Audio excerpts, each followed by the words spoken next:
Tibor, les frites, c'est la dernière fois. Hein. Tu peux plus te permettre maintenant. Avant de parler de quoi que ce soit, je vais d'abord te poser une question. T'es libre de droit?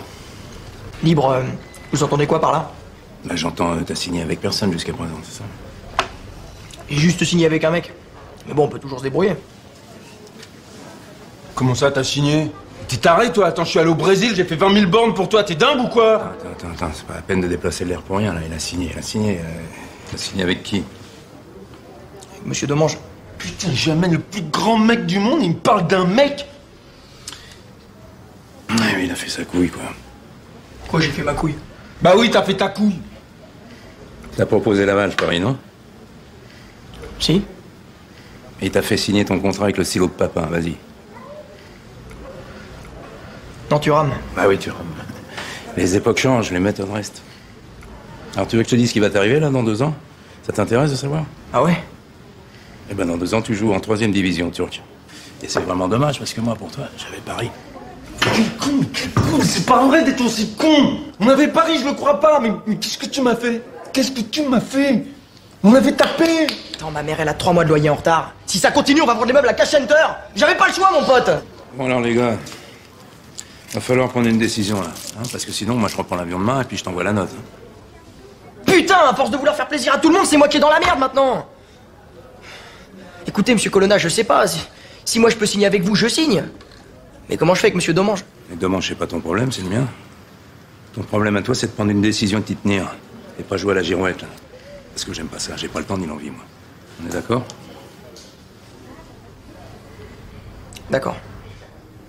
Et ben voilà. T'as du feu? Bah, c'est interdit de fumer ici. Ah, ici aussi. Ils te vendent des clopes, tu peux pas les fumer, quoi. C'est un monde qui barre en couille. On y va.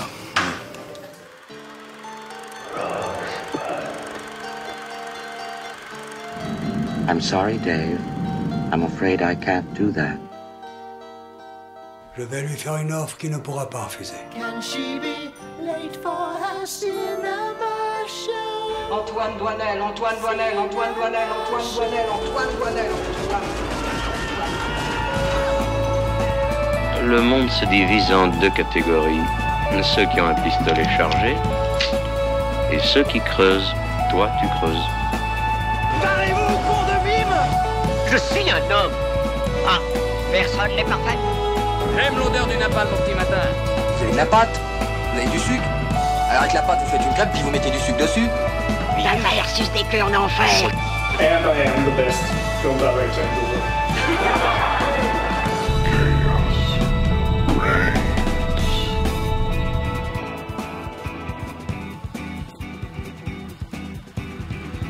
Bonsoir tout le monde et bienvenue dans The Cinema Show sur Radio Campus Montpellier et Twitch.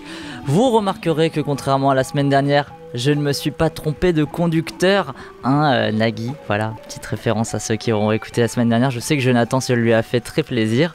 En ce mercredi 20 avril, 2 chroniqueurs sont en ma compagnie, même 2 candidats. On va commencer par saluer Marine Vidal. Comment ça va? La blague, ce matin. Comment ça va, Marine? Non, celle-là, elle n'était pas notée sur mon conducteur. Là c'est que de l'impro, c'est dur. Hein. T'as commencé à faire ton petit programme à Cannes ou pas? Ouais, bien sûr. On commence à regarder là. Ça fait plaisir. Ça fait plaisir. En face de toi, on retrouve l'autre chroniqueur qui va à Cannes. Ah non, pardon. Plutôt celui qui aurait voulu aller à Cannes avec une accrède, Benoît. Mais j'ai l'accréditation cinéphile. Oui, c'est bien. Bah, du coup, tu vas y aller ou je sais pas. Je sais toujours pas. On verra ce que dit le compte en banque. Et le programme t'a donné envie ou pas? Ça a l'air vraiment sympa, je trouve. Bon, du peu que j'ai vu, surtout le Cronenberg qui m'intrigue. Bon, on va y revenir de toute façon dans les news. Ouais, vous êtes que 2 aujourd'hui. Les 2 meilleurs. C'est la désertion, ouais, les 2 meilleurs. Bah d'ailleurs, peut-être les 2 meilleurs, on va juger à quel point vous êtes vraiment les meilleurs en fonction du nombre de films que vous avez vus pour cette semaine. Ça donnera une note sur 10. Donc Marine, tu as vu combien de films sur cette semaine qui étaient au programme? Un seul. Un seul, donc je t'aime à 1 sur 10. Et toi Benoît, tu en as vu combien? Un seul, donc je t'aime aussi à 1 sur 10. Voilà. Mais au moins on est là, contrairement aux autres. C'est ça. En régie ce soir, on retrouve Arnaud à la réalisation et Déborah à la vidéo. Salut vous deux. Cette semaine, on a débuté l'émission avec un chef-d'œuvre qui fête ses 20 ans. 3-0.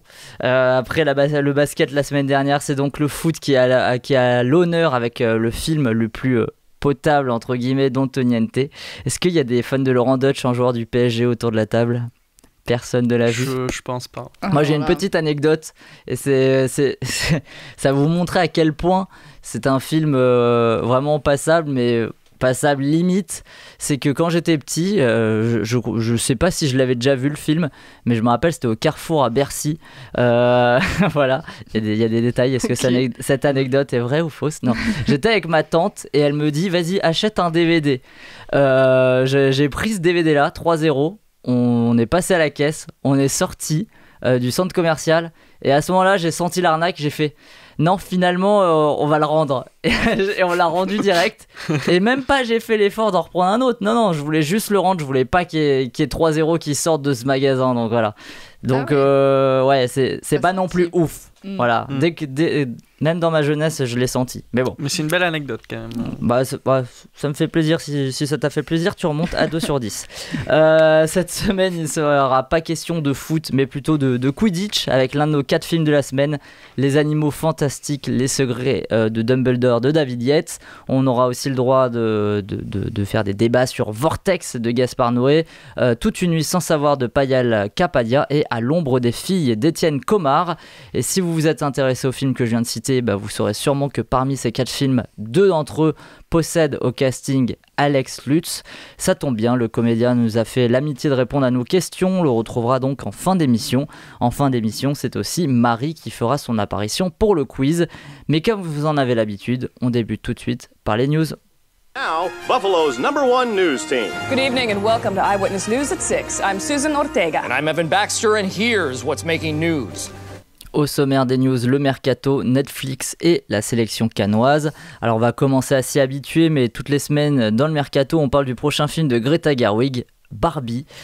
Et oui, après nous avoir rajouté au casting Will Ferrell, dans un casting qui était déjà bien rempli, hein. Il y avait déjà Margot Robbie, Ryan Gosling, Emma Mackey, Simu Liu ou encore Kate McKinnon. On a appris cette semaine que Michael Cera, Issa Rae, Rhea Perlman, Scott Evans, Kingsley Ben-Adir et la réalisatrice de Promising Young Woman Emerald Fennell rejoignaient le casting. Alors Marine et Benoît, vous n'étiez pas là la semaine dernière, est-ce que ce film vous intéresse ? Barbie. C'est intriguant. Après, c'est intriguant. Ça m'intéresse. Écrit par Noah Baumbach, encore une fois. Ouais, non, c'est intriguant. Surtout vu le casting, c'est hyper intriguant. Bon. Mais pas plus à que voir ça. À voir ce qu'ils en font. Okay. Deuxième info mercato, elle concerne le film que Benoît attend le plus au monde, Minecraft, au point mort depuis quelques temps. The Hollywood Reporter a réussi à dégoter quelques infos et pas des moindres, hein, puisqu'on a appris grâce à eux que le film serait mis en scène par Jared Hess, auteur du cultissime Napoléon Dynamite avec John Heder. Autre info sur le projet, c'est Jason Momoa qui aurait rejoint le projet en tête d'affiche. Voilà. Est-ce que toutes ces infos vous donnent envie de découvrir l'adaptation du jeu vidéo culte ? Comment on peut faire un film sur Minecraft ? C'est ma question. Ils vont peut-être utiliser ça comme la grande aventure Lego, tu vois, ça va être un truc un peu méta ou quoi, je me dis, voilà. Peut-être ce qu'ils vont faire. On verra. Terminons ce mercato avec la nouvelle réalisation de Ben Affleck, et mine de rien ça fait depuis 2017 et son Live by Night que l'acteur-réalisateur n'était pas repassé derrière la caméra. Entre temps il y a eu l'échec de la mise en chantier du film Batman qu'Affleck devait réaliser à la base. Je suis donc content que l'acteur-réalisateur retrouve un autre projet parce que franchement c'est un cinéaste que j'apprécie bien. Le projet en question tournera autour du milieu du basket et de la rencontre dans les années 80 entre Sonny Vaccaro, un exécutif de chez Nike, et Michael Jordan qui aboutira donc à un contrat gargantuesque pour Nike.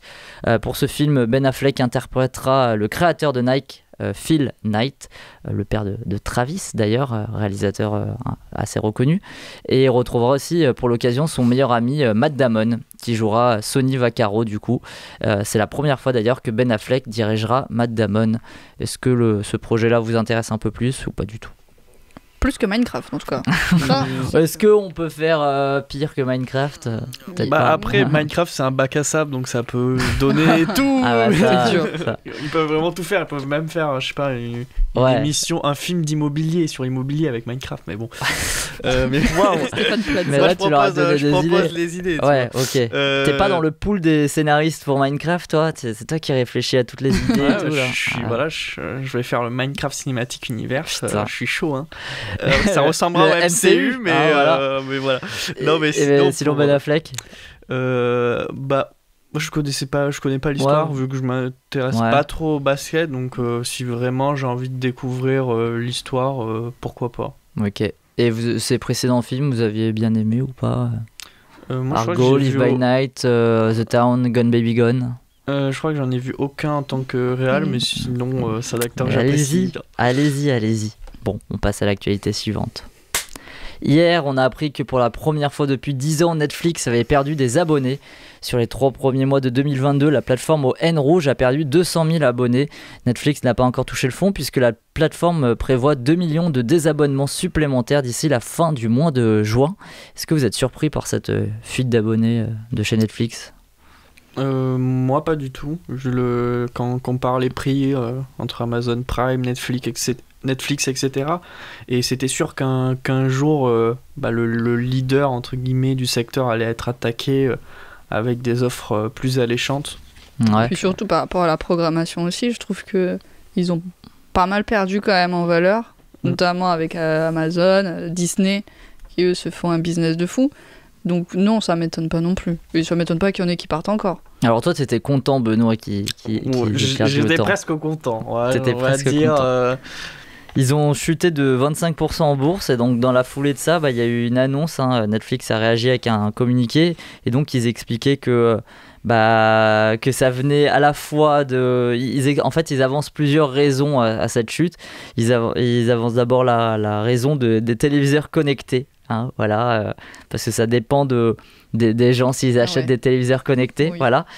Deuxièmement, ils disent que y a beaucoup de gens qui partagent leur compte Netflix. Ça, c'est vrai. Donc c'est ça. Troisièmement, la concurrence. T'en as parlé, Marine.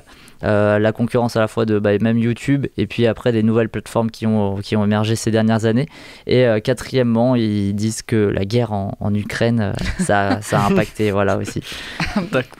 Donc, ils ont, je pense, quelques bonnes raisons, mais pas forcément les bonnes priorités. Après, ils n'auront jamais l'appui financier d'un Disney Plus ou d'un Amazon Prime, donc c'était sûr qu'à un moment, il y aurait eu une perte d'abonnés aussi forte quand même. Ça me surprend. Mais mine de rien. Ils n'avaient pas dit justement qu'ils allaient retravailler un peu les règles justement d'abonnement. Pour plus qu'il y ait le partage des codes, des trucs comme ça. Ouais. Ils auraient pu trouver cette excuse aussi. S'ils le mettent en place, ça, ok, il y a des gens, je suis sûr, ils vont pas suivre, donc ce sera pareil. Et les gens qui suivent, une fois qu'ils auront suivi, c'est pas ça qui va leur apporter des gens encore en mode supplémentaire, tu vois. Donc bon, à voir. Jeudi dernier, Pierre Lescure et Thierry Frémaux ont fait leur traditionnel speech pour annoncer les films sélectionnés pour le prochain Festival de Cannes. Parmi les gros noms, on peut noter les présences en compétition de David Cronenberg, James Gray, les frères Dardenne, Park Chan-wook, Claire Denis, Kelly Richard ou encore Hirokazu Koreeda qui revient. Benoît, tu avais commencé à parler un petit peu du David Cronenberg, donc c'est le film qui te tente un peu? Ouais, moi c'est le film qui me tente. Après. Avec Viggo Mortensen, du coup, Léa Seydoux, Kristen Stewart.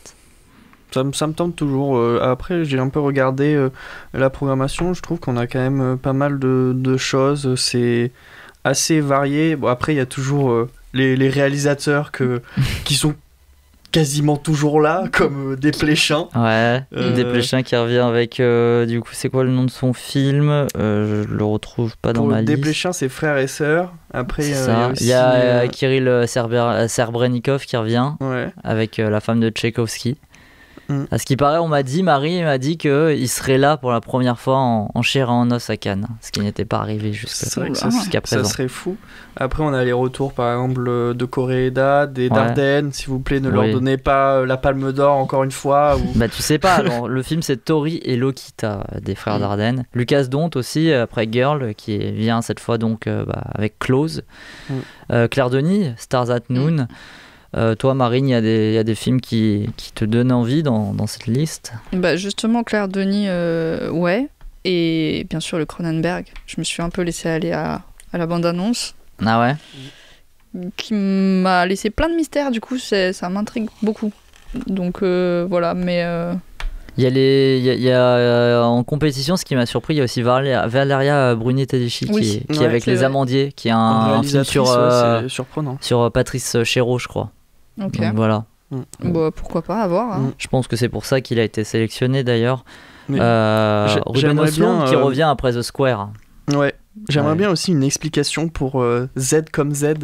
Qui est un remake de... Oui, mais alors, j'allais en parler après, mais si tu veux qu'on passe hors compétition, on passe hors compétition. Je te suis, Benoît. Moi, je propose les transitions. Donc, ok.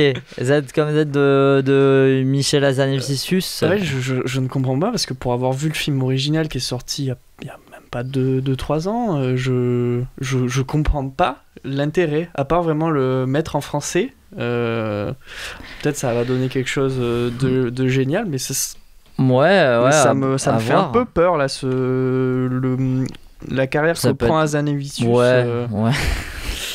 Il y a hors compétition, il y a Top Gun, la suite avec Joseph Kosinski, le retour de Tom Cruise sur la croisette, Elvis de Baz Luhrmann, le prochain George Miller, 3000 Years of Longing, et Mascarade de Nicolas Bedos, et Novembre de Cédric Jiménez qui reviendra donc sur les attentats du Bataclan. Ça aussi, je pense que ça va faire parler, surtout après Bac Nord, voilà, toujours de Cédric Jiménez. Vous avez regardé un petit peu dans un certain regard ce genre de choses, ce qu'il y avait? J'avoue pas tellement. Vous en foutez quoi. Écoute, nous la sélection officielle. Après, de ce que je me suis, de mon expérience par rapport à l'an dernier, les films de la compétition officielle que j'avais vus étaient vraiment très très mauvais par rapport à un certain regard. Et en fait, moi j'avais raté la 2e semaine, et c'était vraiment sur la 2e semaine où ils avaient balancé tous les gros films de la compétition. Mais c'est vrai que assez souvent, un certain regard, c'est même des fois plus intéressant, je trouve, que toujours se focaliser sur la compétition officielle et sur les mêmes réalisateurs constamment. Ouais, je suis un peu d'accord avec toi. C'est ceux qui m'avaient fait chialer, c'était un certain regard. Donc, on verra si ça te fait chialer aussi cette année. Irma Vep d'Olivier Assayas sera aussi présenté en Cannes première. Fumer fait tousser de Quentin Dupieux en séance de minuit. Ou Hunt de Lee Jong-jae, la star de Squid Game, qui réalise son premier film. La Caserne des réalisateurs a aussi dévoilé son programme hier. Il y aura notamment en séance spéciale Men d'Alex Garland. Ça, c'est un film dont je m'attendais plutôt en compétition même officielle. Charlotte Lebon aussi présentera un film, Alice Winocourt, Léa Mizius aussi, Mia Hansen-Love cette fois qui sera pendant la quinzaine. Est-ce qu'il y a des grands oubliés pour vous? J'ai parlé d'Alex Garland, qui est quand même sélectionné mais à la quinzaine, mais on s'attendait peut-être à voir un petit Jordan Peele avec Nope, vu que le film sort en juin. Un petit Ari Aster avec Disappointment Boulevard, ou Sam Mendes avec Empire of Light. Est-ce que vous trouvez qu'il y a d'autres absents? Non, je trouve pas. Après, il y a toujours les films qui sont pas finis à temps et qui n'ont pas forcément le passe-droit pour être diffusés. Et après, je sais pas. Après, ça dépend si... Ce qu'il faut savoir, c'est que pour Cannes, c'est la première diffusion mondiale, donc des fois certains réalisateurs préfèrent un autre. Mais oui, effectivement, mais dans la majorité des cas. Mais oui. Il y a toujours des passe-droits à Cannes. Mais peut-être, souvent, il y a pas mal de découvertes à Venise, au Festival de Venise, donc ça dépend. Très bien. Bon. On a également eu le droit à l'affiche de ce 75e Festival de Cannes qui met en avant un célèbre passage dans The Truman Show avec Jim Carrey. Vous pensez quoi de cette affiche pour cette 75e édition? J'aime beaucoup le plan, mais en fait, je suis assez mitigé. Enfin, par exemple, j'ai vu un détournement où ils ont transformé ça en pub d'assurance. Et je peux comprendre d'une certaine manière. Après, j'aime beaucoup ce plan, mais c'est toujours une relation d'amour et d'haine, les affiches de Cannes. Moi, après, je disais hier, de toute façon, je préfère les affiches de Roland Garros. Vous irez voir les affiches de Roland Garros, elles sont toujours très bien. Alex Lutz est là d'ailleurs. Pour ceux qui ont la ref. Un petit mot dessus, Marine? Non. Sur l'affiche. Balek. Pas mal. Pas mal. Est-ce que tu veux mettre 20 €? J'y mettrai sûrement 20 €, c'est sûr. C'est la question qu'il faut je la poser. vois déjà dans ma chambre. Donc, D'accord. Bon, alors pour rappel, le Festival de Cannes se tiendra du 17 au 28 mai prochain. Et donc, Margot et toi-même, Marine, y seront pour The Cinema Show. Et peut-être Benoît aussi. Moi, j'ai entendu aussi qu'Axel et Alissa iraient aussi. Donc voilà, bon, il y aura plein de monde de l'équipe. Après les news, il est temps de passer à notre partie débat.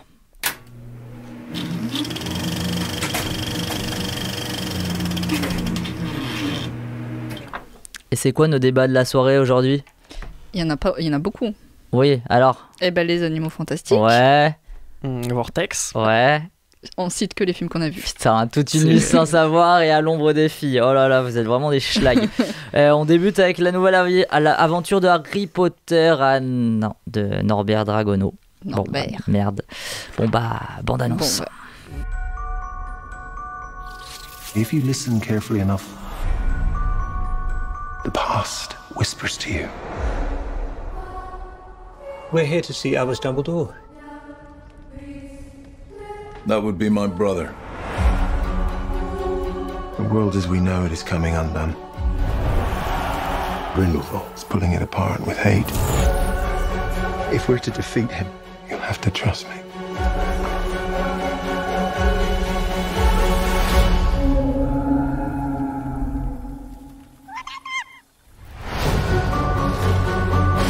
This is the team that's going to take down the most dangerous wizard in over a century.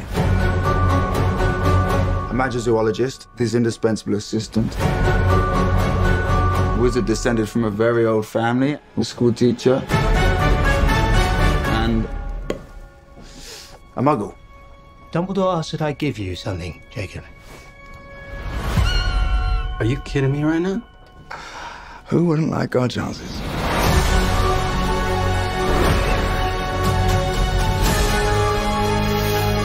Off to save the world, are we? Things are not quite what they appear.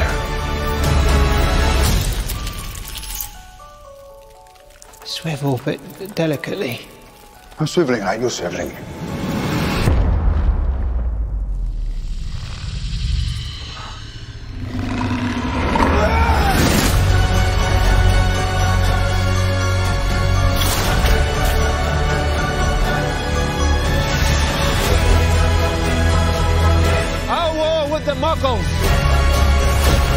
Begins today!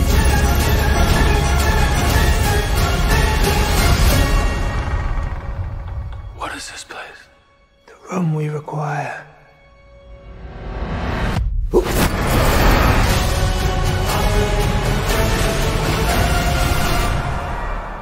Correct. 3 points to Hufflepuff.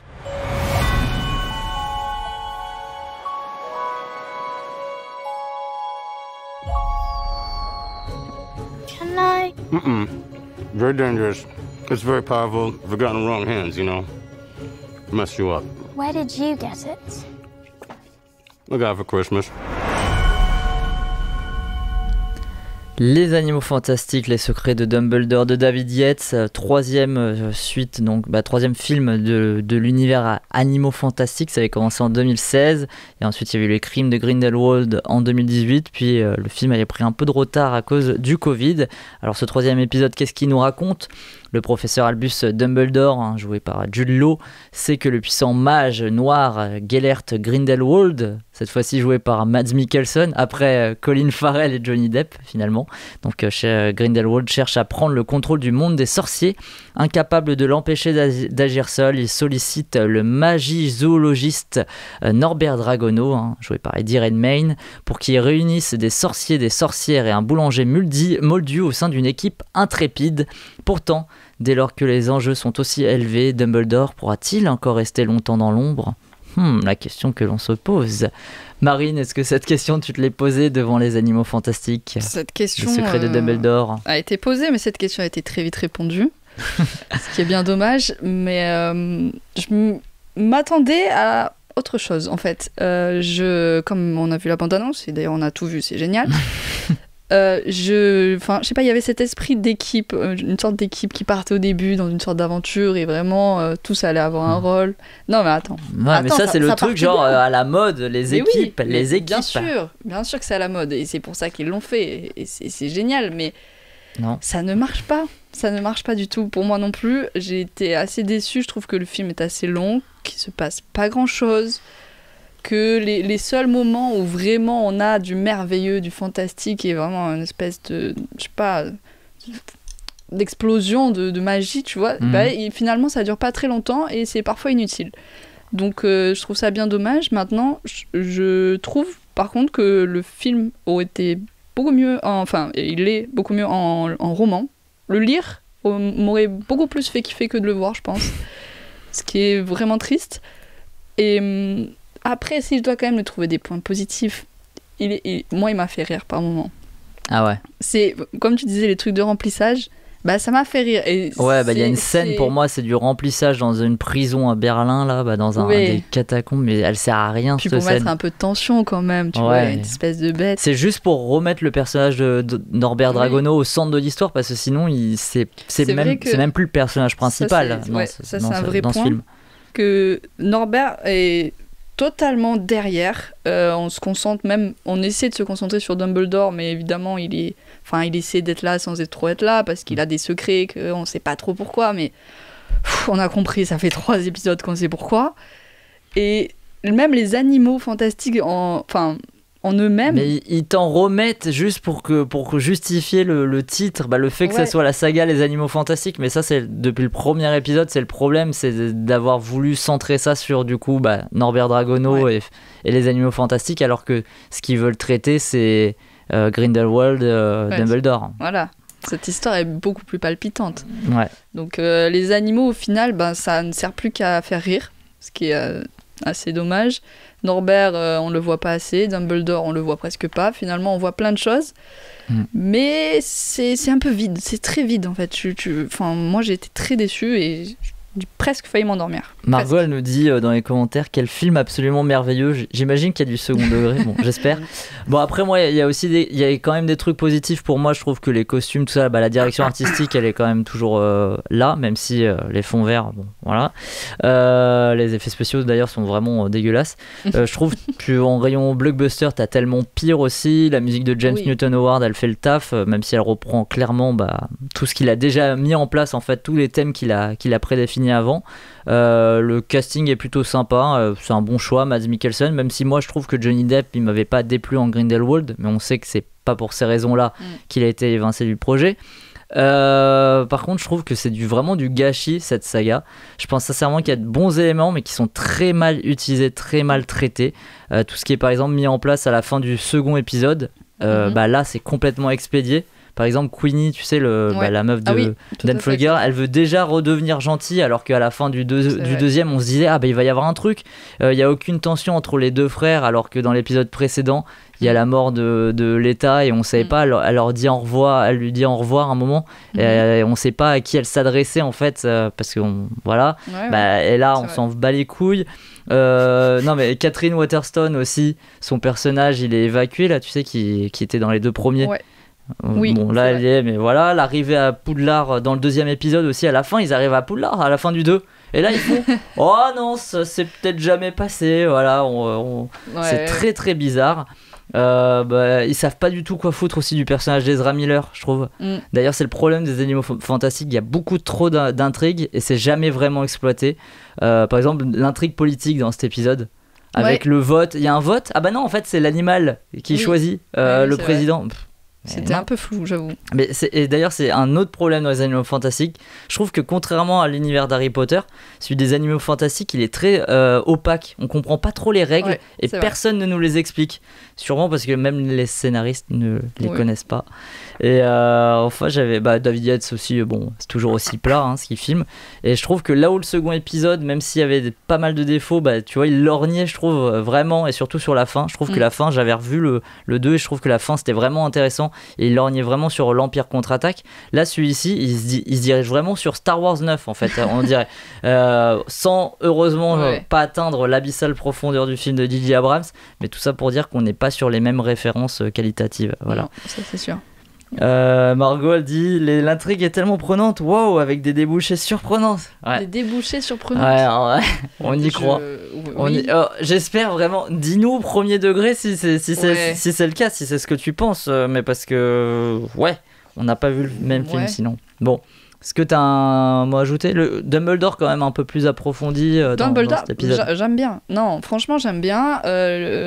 Son histoire, on va dire, pour moi, c'est le truc principal. Certes, du film, mais même des deux avant, il y avait quand même une intrigue autour de ça. Donc, sur ça, je trouve que c'est bien travaillé, c'est bien écrit. On connaît un peu plus sa vie.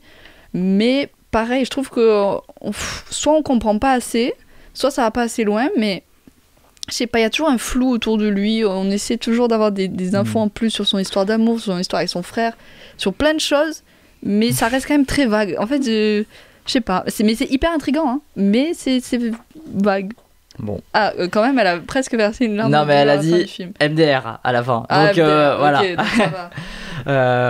On va passer peut-être à la suite. Je me demande si, d'ailleurs, la fin du film, je trouve, il laisse quand même une potentielle suite ouverte, mais en même temps, il conclut un peu la saga dans le sens où le film se casse la gueule, et d'ailleurs, pour l'instant, il se casse un peu la gueule au box-office. Donc, au moins, ils se diront, au pire, c'est fini. Mais c'était ma question, parce que justement, ils avaient dit qu'ils en feraient au moins 5. Ouais. Donc je me dis finir sur le 3 comme ça, qu'est-ce qui peut il y a quand même, moi je trouve que pour les personnages principaux c'est fini, même s'il y a quelqu'un qui reprend le flambeau, on dirait à la fin. Le film se termine comme ça. Bon voilà. 3 ans après Lux Aeterna, Gaspard Noé est de retour avec cette fois-ci un long métrage cette semaine, puisque Lux Aeterna c'était plutôt un court. Pour sa nouvelle folie, il embarque Dario Argento, Françoise Lebrun et Alex Lutz. On s'écoute tout de suite la bande-annonce.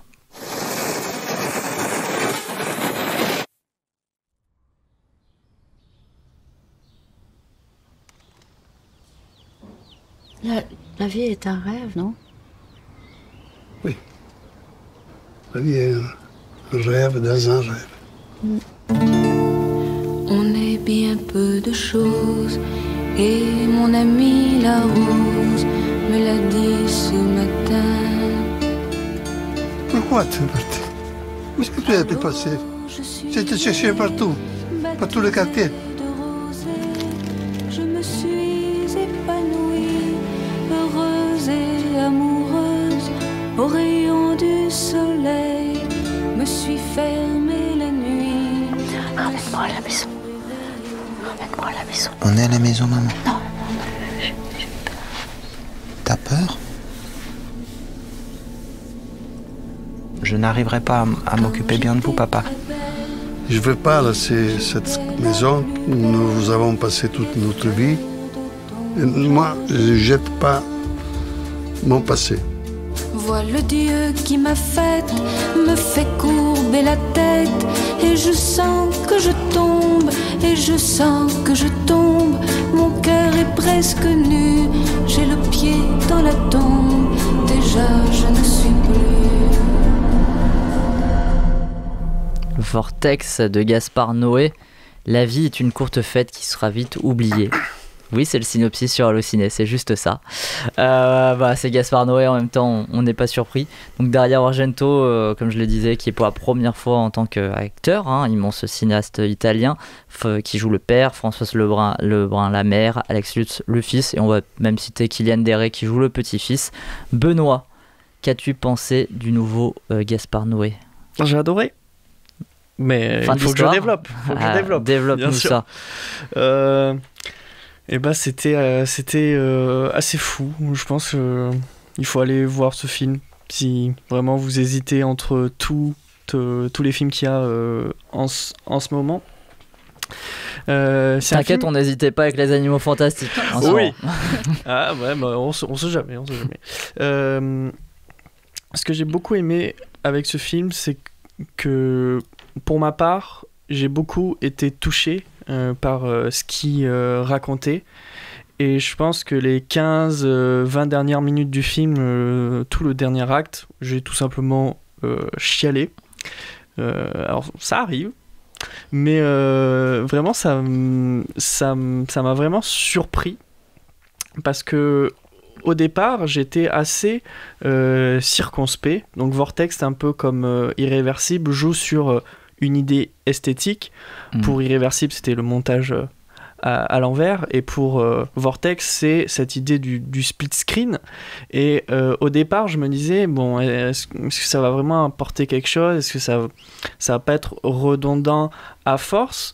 Mais justement, je trouve que petit à petit, on comprend où Noé veut aller, et il y a pas vraiment un changement de style complètement, mais il y a un virage dans sa filmographie qui est salutaire. Si vous aimez ses néons, ses tourbillons, ses couleurs et son ultra violence, son gore, etc., là vous n'allez pas du tout tomber sur ça. Vous avez par contre certains éléments, voilà, de l'idée esthétique, un peu comme Enter the Void, tout ce qui est la question sur la vie, la mort, la famille, etc. Et pour moi, c'est réussi. Après, tout dépend de est-ce que ça va vous toucher ou pas, et est-ce que vous allez justement adhérer à ce parti pris. Mais c'est vrai qu'il est étonnant, ce Gaspard Noé. Il est plutôt calme là sur ce film-là, comme tu le disais. Moi, je pense que si j'ai pas été complètement embarqué, immergé dans l'intrigue, c'est à cause de ce dispositif. Le fait que, je sais pas, pour moi, on voyait plus la forme que le fond finalement, et du coup, ça a un peu laissé de marbre, tu vois. En tout cas, pour le côté émotionnel, alors que je trouve que ça joue plutôt bien, ou en tout cas, il y a une profonde sincérité, et ça s'explique aussi parce qu'en fait, le film est complètement improvisé, quasi tout est improvisé en fait dans le film. Il n'y a pas du tout de dialogue écrit, donc c'est assez exceptionnel. Moi j'ai bien aimé aussi cette idée quand même de fractionner, d'un point de vue ciné, genre fractionner le couple en 2 cadres.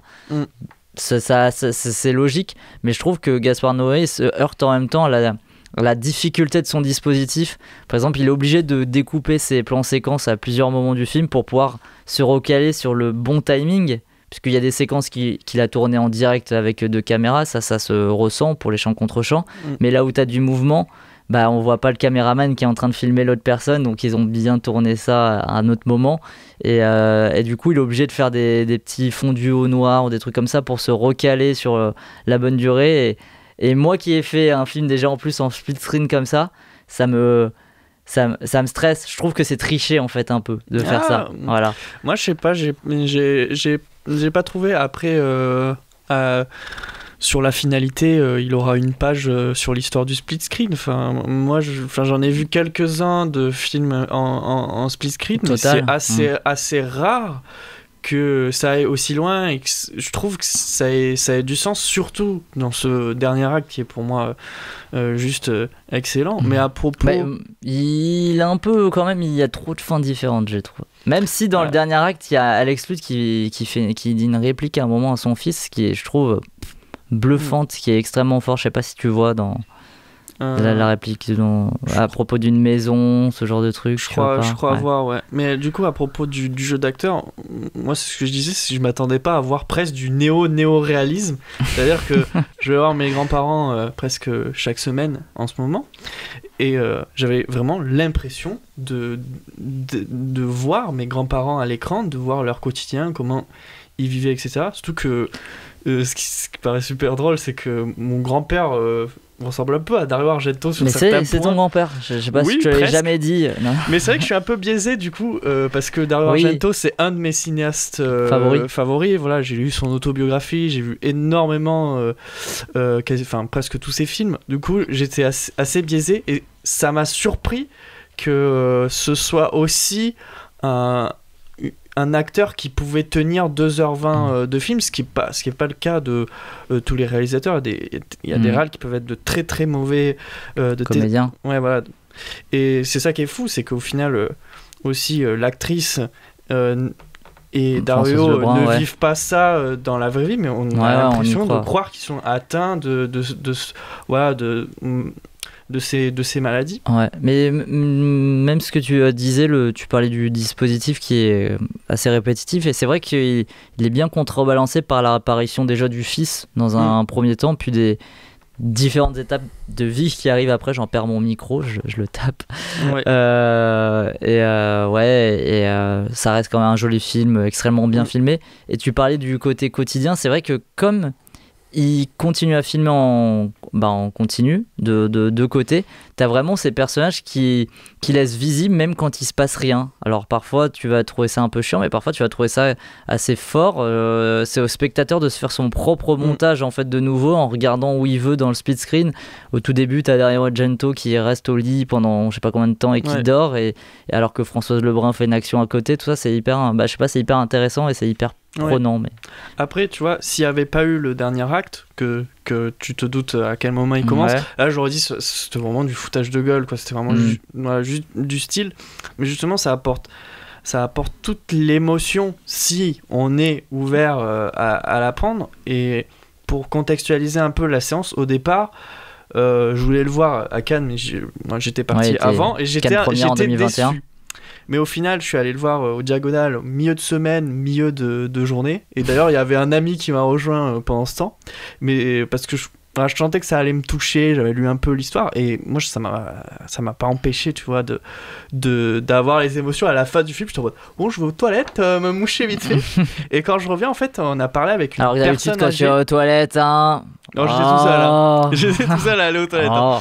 Et quand je suis revenu, justement, il y avait une personne âgée qui nous disait, en fait, tout ce que vous voyez à l'écran, je l'ai vécu avec ma mère il y a 3 ou 4 mois. Et en fait, tout ce que je vois dans le film, ça m'est vraiment arrivé, et je trouvais ça assez fou, du coup, d'avoir la vie d'une personne qui a 3 générations de plus que nous, et qui nous disait, j'ai vraiment été touché. Et d'ailleurs il a dit la phrase que je retiendrai, je pense. Qui a dit ça? La personne âgée. Il nous a dit vous savez, les critiques sur Gaspard Noé, ils ont rien compris. C'est un peu comme les critiques qu'il y a pu avoir avec certains réalisateurs. Un jour ils changeront leur veste, mais c'est pas parce que ils aimeront Gaspard Noé, mais c'est parce qu'ils seront morts. Du coup, ça m'a fait beaucoup rire. Donc les critiques qui sont méchants avec Gaspard Noé, voilà. Bon, t'as mis du temps à la sortir, mais j'ai compris l'idée. Vous avez l'idée. Bon, c'est sur ça qu'on va s'arrêter sur Vortex, puisque Marine, tu ne l'as pas vu. Pas encore. Mais Benoît t'a donné envie de le voir, je pense, non? Oui, mais même la bande-annonce m'a suffi. Ah ok, bon, pas besoin de Benoît. Dans le long métrage de Gaspard Noé, une chanson à sa place à part, Mon ami La Rose, composée par Cécile Collier et interprétée par Françoise Hardy. Pour notre première pause musicale, je vous propose d'écouter sa reprise la plus connue, celle de Natacha Atlas, en mode un petit peu oriental. Bonne écoute. On est bien peu de choses, et mon ami la rose me l'a dit ce matin.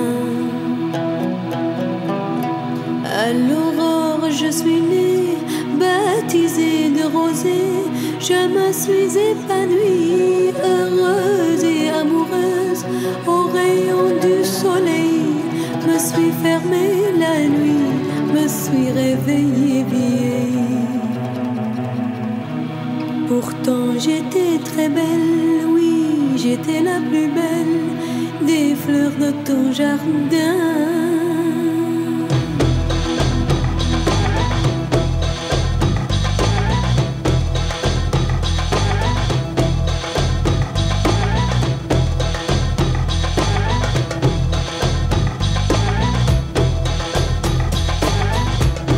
On est bien peu de choses, et mon ami la rose me l'a dit ce matin. Vois le Dieu qui m'a fait courber la tête, et je sens que je tombe.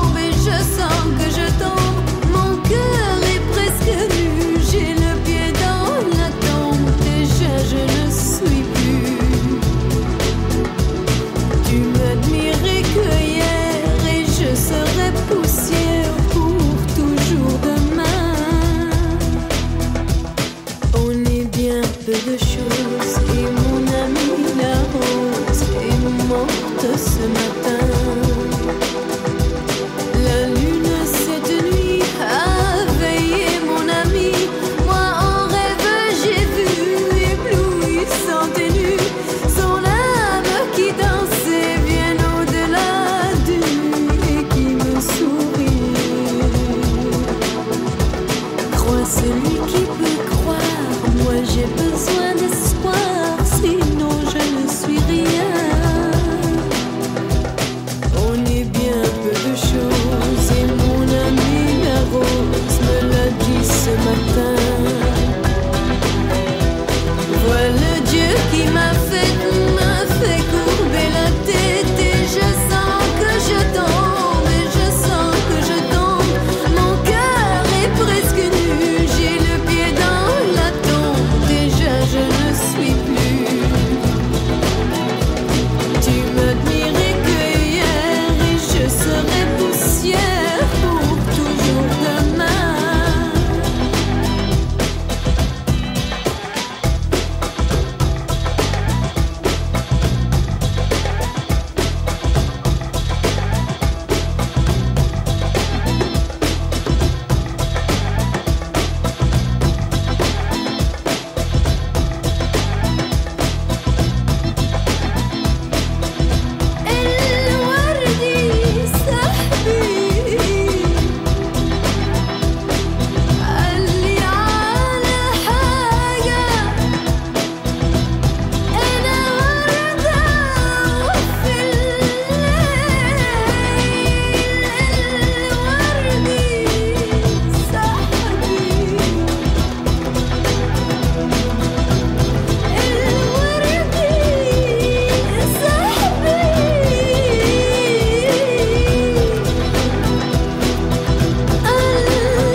Pour notre troisième film de la soirée, on embarque en Inde avec Toute une nuit sans savoir, documentaire révolutionnaire de Payal Kapadia.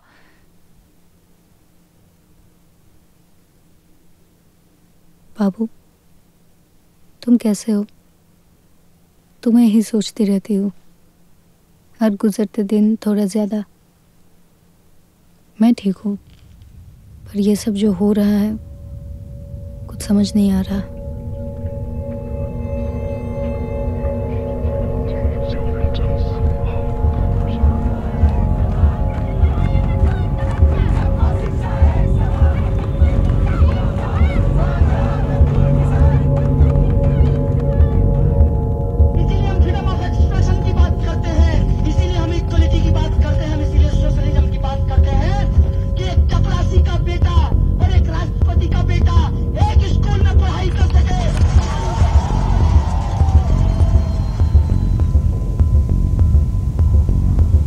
Campus में रहना अभी और भी मुश्किल होता जा रहा है।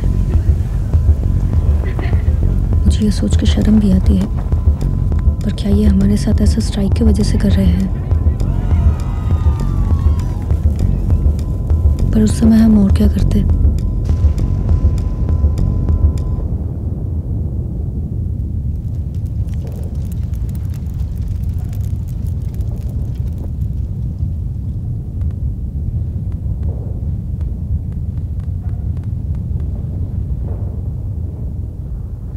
Alors, quelque part en Inde, une étudiante en cinéma écrit des lettres à l'amoureux dont elle a été séparée.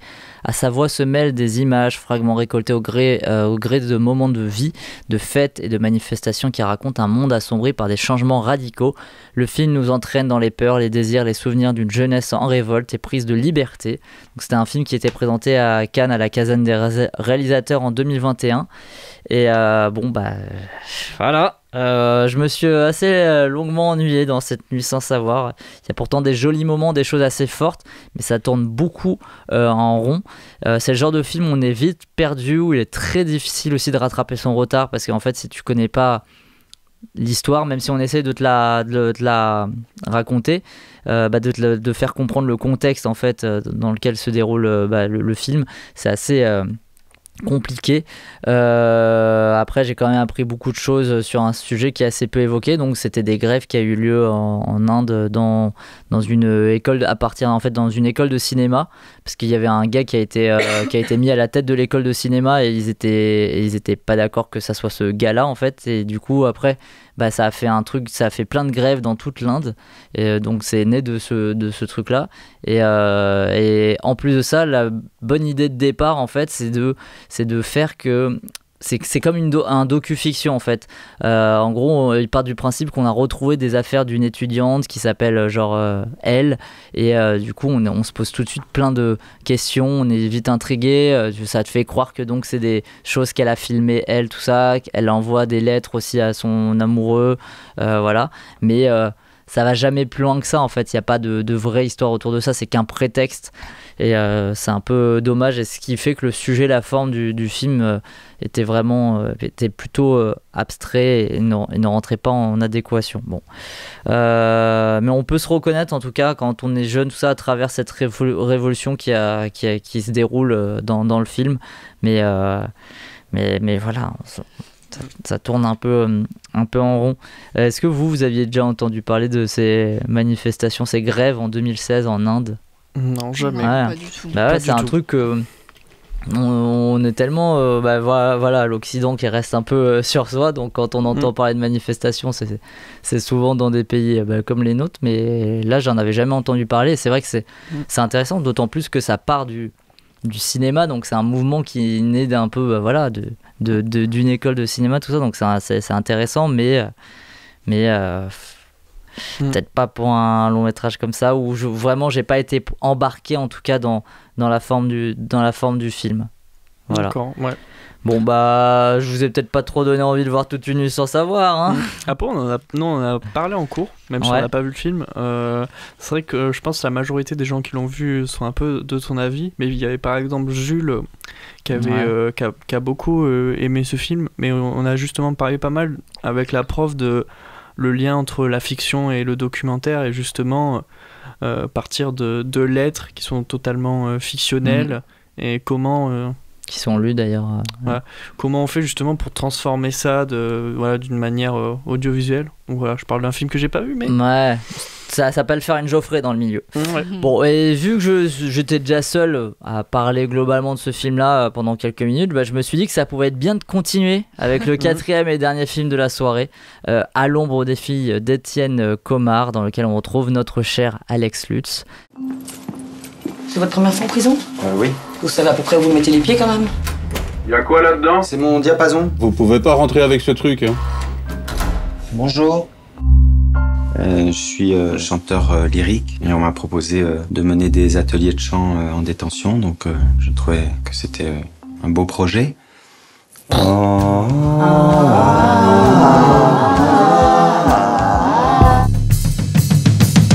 Le premier groupe avec Janine, Marjena. Tu peux aller avec nous, c'est possible. Donc Marjena avec Catherine, s'il vous plaît. Non.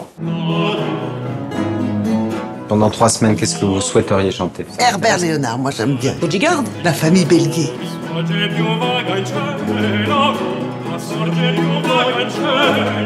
Je pense que ça serait quand même bien de montrer aux autres filles votre travail, ce dont vous êtes capable. T'es sûr ? L'amour est enfant de beau. Franchement, ça te sert à quoi ? C'est des femmes qui n'intéressent personne, on leur propose jamais rien. Tu t'es dit que dans ce monde de brutes, fallait consacrer un petit peu de son temps aux parias ? Tu n'es qu'un bourgeois merdique qui vient ici nous dire ce qu'on doit faire.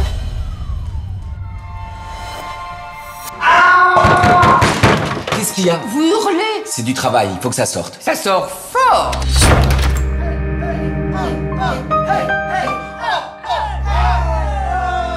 Je pense sincèrement que chanter peut vous faire du bien.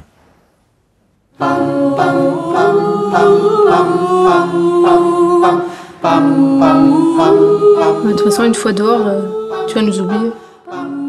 Ce sera difficile, je crois. Luc est un chanteur lyrique renommé. En pleine crise personnelle, il accepte d'animer un atelier de chant dans un centre de détention pour femmes. Il se trouve vite confronté au tempérament difficile des détenus. Entre bonne conscience et quête personnelle, Luc va alors tenter d'offrir à ces femmes un semblant de liberté. Donc outre Alex Lutz, on retrouve Agnès Jaoui, Verley Buttons, Afzia Herzi, Marie Berthaud, mais aussi des jeunes amatrices comme Fatima Beria et Anna Nadjer qui n'avaient jamais joué avant. Et je trouve que du coup, y a vraiment une belle brochette de comédiens et comédiennes dans ce film. De belles révélations. J'ai bien aimé la façon dont c'est filmé aussi. C'est très resserré en fait. Le traitement de la lumière, c'est vraiment assez sympa. On le compare beaucoup à un Triomphe, j'ai vu, mais j'ai pas vu un Triomphe. Donc moi je le comparais pas comme ça. Et je trouve que malgré un point de départ connu, vous savez, ces films où il y a un professeur ou quoi qui est emmené dans un milieu qui n'est pas le sien et qui va devoir faire grandir des gens, voilà. Je trouve qu'à l'ombre des filles arrive à amener un vent de fraîcheur à ce style de film et il l'amène en plus sans passer forcément par la facilité dans ce genre de film d'habitude, l'humour. C'est souvent traité avec l'humour où il y a un côté feel good, ce genre de choses. Et là, il peut y avoir ce côté-là par moment, mais ça reste quand même souvent sur le ton du drame. Et je trouve que ça fonctionnait vraiment bien. Le film, il tombe jamais dans la facilité, dans l'écriture des personnages, dans le mystère qui plane autour du personnage d'Alex Lutz, et aussi dans les personnages des détenus dont on connaît en fait finalement pas grand chose, et ça permet en fait de pas avoir des a priori sur ce qu'elles ont fait pour se retrouver en prison, ce genre de choses. Donc c'était vraiment intéressant, même si on connaît la direction que le film va prendre. Aussi Agnès Jaoui, je sais pas, j'y crois moins en tant que détenue, j'y ai pas forcément cru, mais je trouve que il y a les choix musicaux, donc vu qu'elle chante, je trouve que ça fonctionnait super bien. Le final est vraiment joli et voilà, moi je trouve que c'était vraiment un bon film. C'est marrant parce que quand je cherchais des films donc de ce style là, le professeur dans un milieu qui n'est pas le sien, j'ai trouvé deux films. Les deux films qui me viennent en tête sont vraiment Basket Academy, c'est un film avec Martin Lawrence dans une école, voilà, et Opération Shakespeare, je sais pas si vous l'avez vu avec Danny DeVito. Voilà, j'arrive pas à trouver d'autres exemples alors que c'est un genre de film le film de Laurent Canté avec Bégodeau, non? Même je pense que c'est le même milieu. Voilà, mais... ouais. Oui, non, mais il y a plein de trucs, mais je sais pas, c'est les deux exemples qui me viennent en tête. Voilà ma cinéphilie. Eh bien, je pense qu'on va pouvoir passer à la suite. Et la suite, c'est quoi? C'est nos résumés de nos débats de la soirée. Bon, il y a eu que 2 débats. En un seul classement, c'est quoi? C'est les tops de TCS.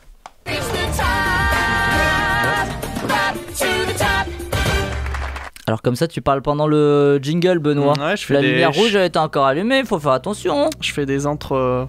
Bon, c'est quoi ton top de la semaine? Vortex, hein. Ouais. Est-ce que tu mettrais quand même les Animaux Fantastiques en top 1? Je suis pas sûr, hein. Je le mettrais même en 2, tu sais quoi. Ouais, juste pour pas le mettre Après, à ma décharge, j'ai vu... je fais une petite pub pour les séances obliques Cinéma Utopia qui sont... sur le cinéma policier, fantastique, etc. La longue nuit de l'exorcisme de Lucio Fulci. Même si j'ai pas adoré le film, je trouvais que c'était un thriller dans la campagne, très, très intéressant, et toujours dans cette même veine des films de genre italien avec un tueur. Voilà. Bon. Moi, mon top 1 de la semaine, c'est À l'ombre des filles, du coup, d'Étienne Comard. Ce qui nous donne au classement Tout tenu sans savoir de Payal Capaya en 3ème position. 2ème position, Les Animaux Fantastiques, Les Secrets de Dumbledore de David Yates, qu'on a vu nous deux, et Gaël aussi l'avait vu. Oh. Et en première position, on a une égalité entre À l'ombre des filles d'Étienne Comard et Vortex de Gaspard Noé. Voilà, Alex Lutz traîne en haut du classement finalement. C'est pas fait exprès, on n'est pas des vendus, hein, il mérite son interview. Il mérite son interview, et vous savez quoi, on va l'écouter tout de suite, c'est parti. Pardonnez-moi d'interrompre un instant la musique, mais nous avons un invité de marque que j'aimerais accueillir comme il se doit. Aujourd'hui, nous sommes donc très heureux de recevoir un comédien également réalisateur et scénariste que vous avez sans doute découvert dans OSS 117 Rio ne répond plus, que vous n'avez peut-être pas reconnu dans Guy. Je parle bien évidemment d'Alex Lutz. Bonjour Alex Lutz, comment allez-vous? Bonjour, ça va, écoutez. Je fais un zoom, je suis très fier de moi parce que j'en fais rarement. Et je trouve énormément de trac parce que je suis nul en Je fais un âne avec tout ce qui est numérique et informatique, ce qui est vraiment bête de ma part. Bah non, mais ça va le faire très bien. Il y a des gens plus vieux qui sont passés en Zoom dans The Cinema Show, et vous allez voir, ça va. Il y a des gens plus vieux qui sont beaucoup plus débrouillards que moi, donc je n'ai aucune excuse. Ouais, c'est peut-être ça. Bah alors en ce moment, vous êtes à l'affiche de 2 films, Vortex et À l'ombre des filles. Vous préparez également votre retour sur scène, si j'ai bien compris. Quand vous arrêtez en fait? Jamais. Bah, si, je m'arrête bien sûr, mais j'aime vraiment bien mon métier et mes passions sont liées à mon métier, mon métier est lié à mes passions. Alors, à part le sport,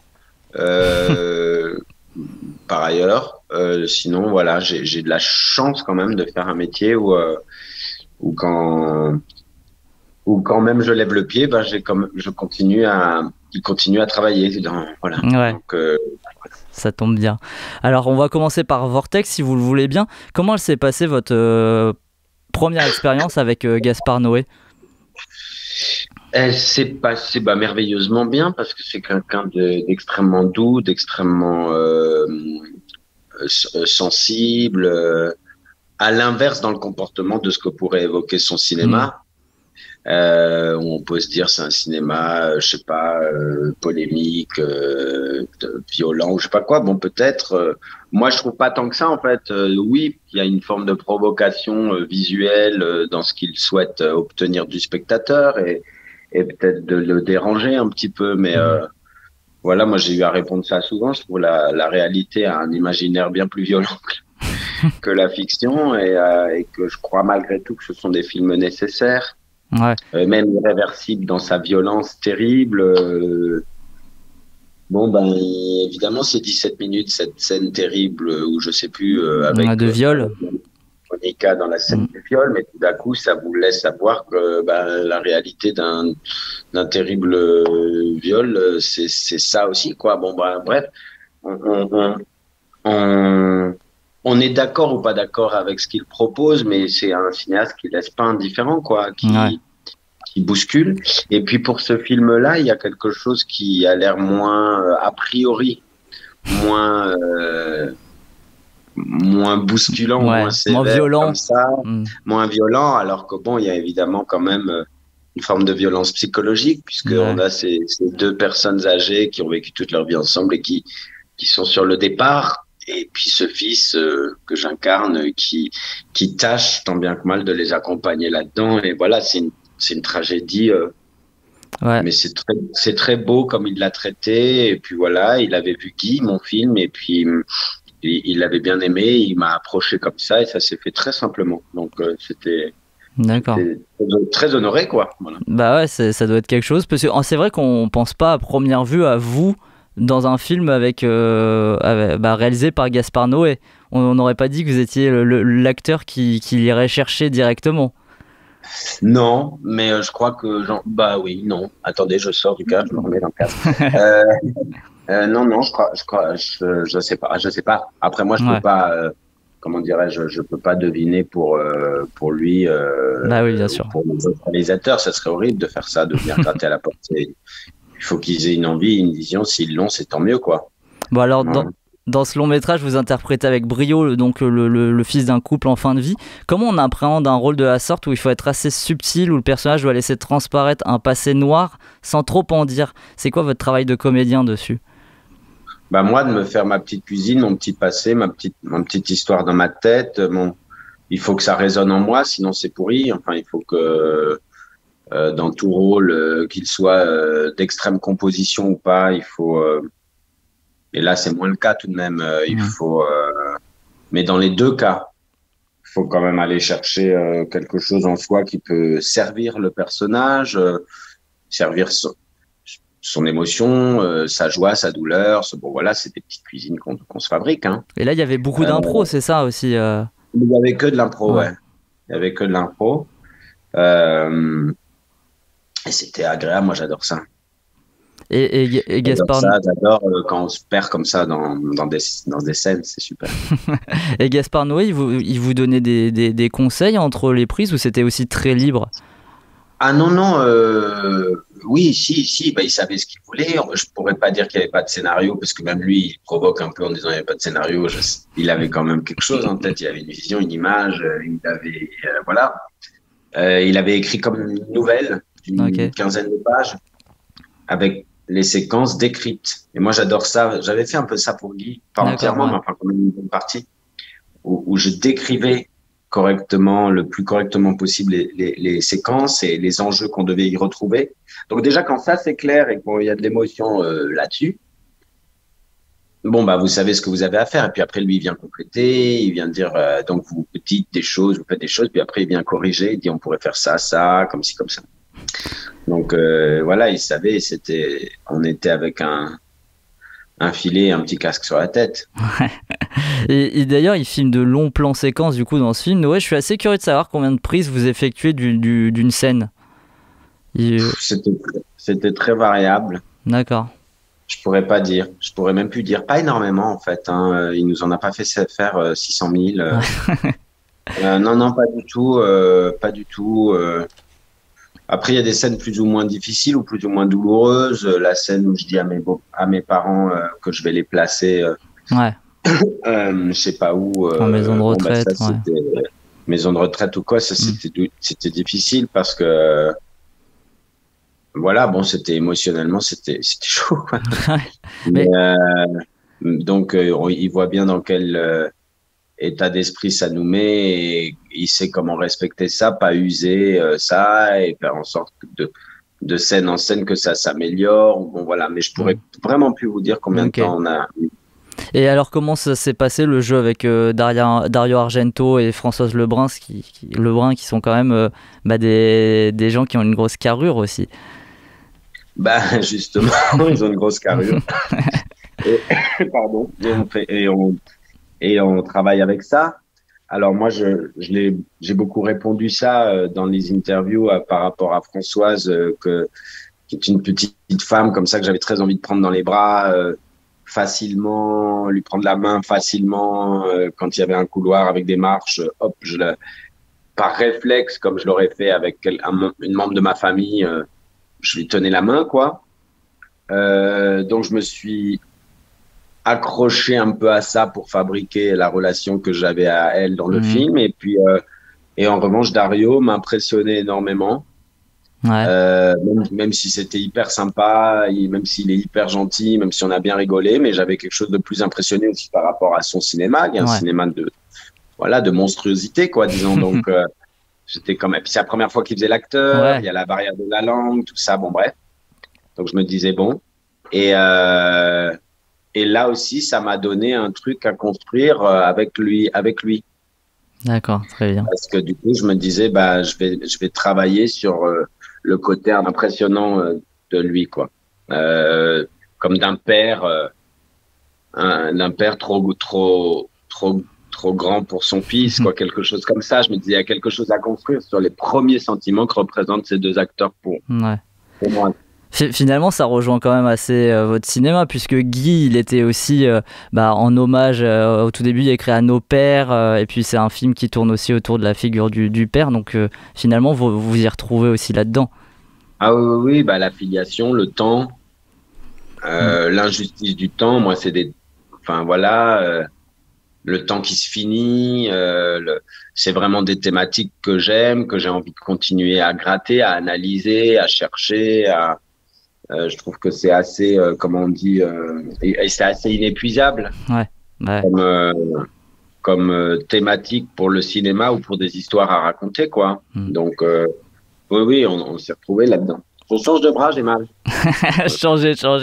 Si vous voulez bien, on va passer au second film. Donc, comme ça, on va faire du changement aussi, dans lequel vous êtes cette semaine, À l'ombre des filles, d'Étienne Comard. Alors, avec ces deux films sortis la même semaine, on peut réellement ressentir votre diversité de jeux dans votre palette de jeux. C'est vraiment un autre style, le personnage de Luc. Pourtant, les deux personnages ont pour point commun une certaine aussi fragilité, un poids du passé. C'est quelque chose que vous aimez jouer, en fait ? Quoi, donc la fragilité ? Ouais, la fragilité, le poids. On sent qu'il y a une histoire aussi derrière ces personnages qui n'est pas forcément décrite frontalement à l'écran, mais on sent qu'il y a quelque chose et qu'il y a un poids en fait sur ces deux personnages. Oui, bah, j'aime bien Enfin, ça n'a pas de sens de faire un film où il n'y a pas un poids des personnages, quoi. Ça serait affreux, je trouve, moi. Non, mais même dans une comédie ou quoi, si vous voulez un film qui serait que drôle ou même que exclusivement dramatique, je trouverais ça con. J'aime bien quand il y a un peu une complexité humaine dans chacun des personnages et suffisamment de casseroles à pouvoir s'inventer, qui sont pas forcément au scénario d'ailleurs. Hein. Ouais. Donc, on fait comme on veut avec ça, mais si moi je vous réduis que à Simon que je vois là et les questions, bon, vous pouvez faire un truc quoi à l'image, mais c'est bête parce que il y a sans doute vous qui vous déplacez à ce studio, il y a vos familles, il y a vos emmerdements, vos joies, vos peines, vos doutes, vos trucs, et c'est alors même si on doit faire que un film ou un court-métrage sur cette situation du studio, c'est quand même vachement bien si on l'a un peu nourri d'un truc qui n'est pas écrit, quoi. Ouais, je suis complètement d'accord avec vous, c'est clair. Et est-ce que vous avez dû prendre des cours pour devenir professeur de cours de chant ou... Non, ça des cours, ça va, parce que j'en avais fait un paquet, donc quand j'avais ma compagnie et tout à l'époque, même pour gagner un peu des sous, j'avais quand même donné pas mal de cours, et parfois des cours avec des publics qu'on appelait un peu public à difficulté, public en insertion, public ceci, public cela, bon bref. Mais j'avais quand même eu à faire beaucoup ça, donc ça, j'avais un peu des idées, des notions. Et non, j'ai dû travailler sur la scène où je suis en voix de haute contre, même si c'est qu'un chant qui est proposé, même s'il fait pas tout un... Ça, c'est important parce que pour le masque, l'arcade sourcilière, la façon de positionner la bouche, le haut de la bouche, l'ouverture, la prise d'air, le cou, le larynx, tout ça. Bon, bref, ça se voit, c'est hyper flag si vous faites juste un playback en faisant. Oui, parce que vous êtes doublé dans cette scène, c'est ça. Comment ? Parce que vous êtes doublé dans cette scène, c'est ça. Hein. Oui, bah heureusement. Ah, on aurait voulu voir. Non, mais c'est très bien fait, mais très bien fait à la demande d'Étienne Comard qui nous a vraiment demandé de travailler ça avec mon coach vocal que j'avais déjà eu pour Guy et plein de projets, qui s'appelle Vincent Eden, que je salue. Et alors je chante moi en dessous, je chante avec ma voix en dessous pour donner, pour pas avoir une sensation de bouche de marionnette qui bouge, donc donner un peu de corps. Mais de toute façon, même si j'avais chanté en voix de tête ou avec ma voix ou peu importe, il y avait des choses techniques vraiment sur le visage. En plus, il filme de près, Étienne. Sur le visage, sur les prises d'air, le temps pour lâcher l'air. Des fois, c'est plus court, des fois, c'est moins. Enfin bon, voilà, c'est vraiment précis. Donc, il fallait vraiment travailler ça pour que techniquement, il n'y ait pas de doute sur ce petit moment. Mais sinon, pour le reste, non, j'ai pas pris des cours de cours. Ok. On vous a connu dans la comédie avec votre duo, par exemple, Catherine et Liliane. Mais ces dernières années, j'ai l'impression que vous prenez de plus en plus de plaisir dans des rôles dramatiques. Le drame, est-ce que c'est un passage obligé pour les acteurs comiques ? Non. Non, pas du tout. Mais est-ce qu'il y en a besoin pour avoir une crédibilité, entre guillemets ? Non, parce que je trouve ça très con, très injuste, très bête, très nul. De parler de crédibilité ou de non-crédibilité pour des acteurs qui sont, enfin, on va utiliser tout le temps cette jurisprudence, mais c'est vrai, enfin, je veux dire, Louis de Funès, c'est jamais illustré plus que ça dans des rôles dramatiques, c'est un panthéon d'acteurs, il fait partie des acteurs qui sont des livres à consulter régulièrement pour comprendre des choses dans le jeu. Non, enfin, honnêtement, alors moi, comique, pas comique, machin, je trouve que c'est mais vraiment d'une bêtise qu'on puisse encore se poser parfois ces questions-là. Gens du métier, réalisateurs, producteurs, distributeurs, tout ce que vous voulez, journalistes et tout ça. Je me dis, mais enfin, de quoi on parle ? J'ai l'impression que c'est tellement le même métier, c'est tellement aussi difficile, c'est tellement aussi passionnant. Après qu'on se pose des fausses questions, de dire oh là là, suis-je, je sais pas quoi. Bon bref, Mais c'est con, je veux pas me provoquer non plus de Ciao Pantin pour me provoquer des Ciao Pantin. Si les films sont intéressants, là, il se trouve que ça a été plusieurs films dramatiques et il y en a deux, trois autres qui sortent comme ça, qui sont plutôt d'une tonalité pas très joyeuse, mais tant mieux s'ils sont intéressants, s'ils sont passionnants. Mais si demain on me propose 5 ans de sublime comédie, que je m'éclate avec ces comédies, je m'éclaterai autant. Catherine et Liliane, on l'a fait 8 ans. Ça a été 8 ans d'un plaisir incroyable. Même encore maintenant, on s'envoie des fois c'est dire le peu satisfait quitte. Des fois, on s'envoie avec Bruno des trucs en disant, mec, tu te souviens, parce que tellement on riait, et en même temps, c'est vraiment, ça demande le même investissement d'acteur, ça, je vous assure. Mais j'ai l'impression que c'est un truc aussi très français, en fait, de dire ça aux États-Unis, ils se posent un peu moins la question aussi. Hein. Mais vous savez, alors ça aussi, et je dis ça parce que vous êtes jeune, qu'on arrête de dire qu'on arrête de s'autocritiquer les Français. Ça commence par ça, parce que c'est parce qu'on s'autocritique qu'on n'arrête pas de râler, c'est parce qu'on n'arrête pas de râler qu'on n'arrête pas d'être content, c'est parce que je sais pas quoi. On n'arrête pas de regarder ces Américains et ce qu'ils font. Ils font des choses formidables, je les adore, mais laissons-les faire ce qu'ils font et inventons nos trucs et faisons nos trucs et qu'on se foute notre propre paix. On est tout aussi capable que de faire des trucs et puis originaux, enfin, comment dire. C'est comme quand vous faites une émission de divertissement, souvent, on va vous dire, regarde le machin truc show, c'est la référence. Moi, ça me met dans des abîmes de chagrin, je m'en fous. Elle est super, l'émission américaine en question, prise, pour exemple. Mais je m'en fous, parce que c'est fait. Alors, autant, c'est pas gentil de faire pareil. Et ben là, c'est pareil. On devrait pas se poser la question de l'attitude des autres pour calquer notre propre attitude. Par contre, effectivement, comme vous dites, c'est très français. Le sens des chapelles fermées, c'est quelque chose qu'on a un peu et que parfois on entretient un peu. Et c'est dommage. C'est dommage, mais en tout cas, vous participez aussi à briser ça. Moi, je me rappelle que j'avais aussi découvert Le Talent de mes amis. J'étais un des seuls à l'avoir vu en salle, je pense. Malheureusement, pour moi, c'était vraiment un excellent film. En plus, un excellent premier film. Comment vous aviez encaissé cet échec-là à l'époque ? Déjà, c'est un échec relatif, parce que je crois qu'il a fait 100 000 entrées, je crois. 100 000, 110 000, quelque chose comme ça, tout mouillé. Ce qui, aujourd'hui, est devenu un chiffre correct. Ouais. J'ai jamais été un gros vendeur de tickets, je crois. À part quand je participe à des espèces de plus grosses machines ou des comédies ou tout ça plus lourdes. Je crois que j'ai toujours un truc assez raisonnable dans le résultat salle, qui fait que c'est des films qui existent sur la longueur et tout ça. Et je voulais pas trop croire à ça, d'ailleurs, avec Le Talent de mes amis, quand on m'avait dit « T'inquiète pas, ça existe sur la longueur » et tout. J'étais là « Ouais, tu parles, ta gueule. » C'est triste, quand même. Et en fait, voilà, il y a des amis et des gens qui comptent et qui sont importants, qui vous disent des choses pour vous remettre les idées en place, qui font du bien. Moi, je me souviens qu'à Cannes, il venait d'être en salle. Avec son lot de défauts, c'est un film que j'aime beaucoup parce qu'il est truffé de qualité, il est truffé de défauts, des trébuchements de premiers films. Il y a des journalistes qui m'ont dit il a voulu trop en dire, alors du coup c'est un peu perdu et je crois qu'ils ont raison. Enfin, il s'agit pas de dire tous des cons quand on vous critique, au contraire.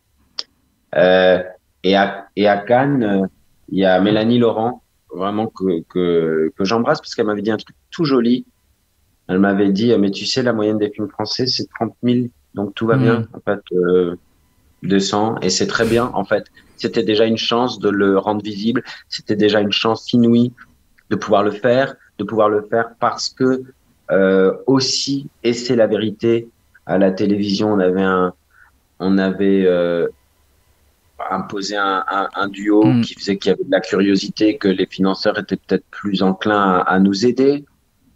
C'était une chance folle de pouvoir faire une presse et une médiatisation dingue par rapport, et elle a raison encore une fois, aux plus de 2/3 des films et des produits de fiction qui se fabriquent et où parfois